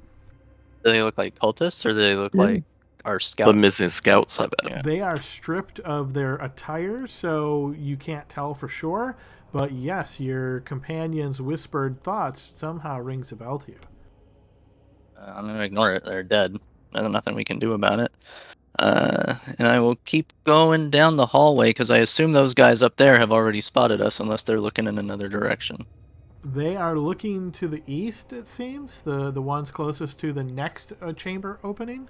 As you're starting to approach, yeah, the closest one to you does kind of glance your direction. I'm going to keep walking like I own the place. My assumption is that the way this is laid out, and you can tell me if I'm overanalyzing this, but I feel like was the Temple of Tiamat, the big spire place, like in the middle of the caldera? Do I get the sense, Yes. like the direction sense, that if we head this direction, we're heading towards it? And which direction do you mean? This way. Give me a blind check survival, and we'll see how good Spectre's direction sense is. Yeah, you do. Okay. I will do like a very small, imperceptible, trying to be imperceptible nod this direction. I will keep walking. All right, as you continue moving in this direction, you spot another one of these lizard guard dogs, and your mind wonders whether or not you'll be able to get by unscathed. We'll figure it out. I'm gonna keep going. Yeah, they may notice invisible scent, you know. Yeah, but you can like talk to them because they're draconic, right? Well, Just say nice puppy. as I'm invisible, yeah.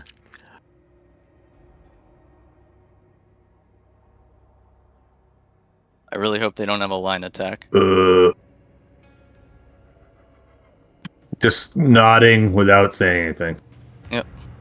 You notice as you're getting closer, the closest one to you now looks towards you, and you see he kind of steps a bit forward. Where are you going?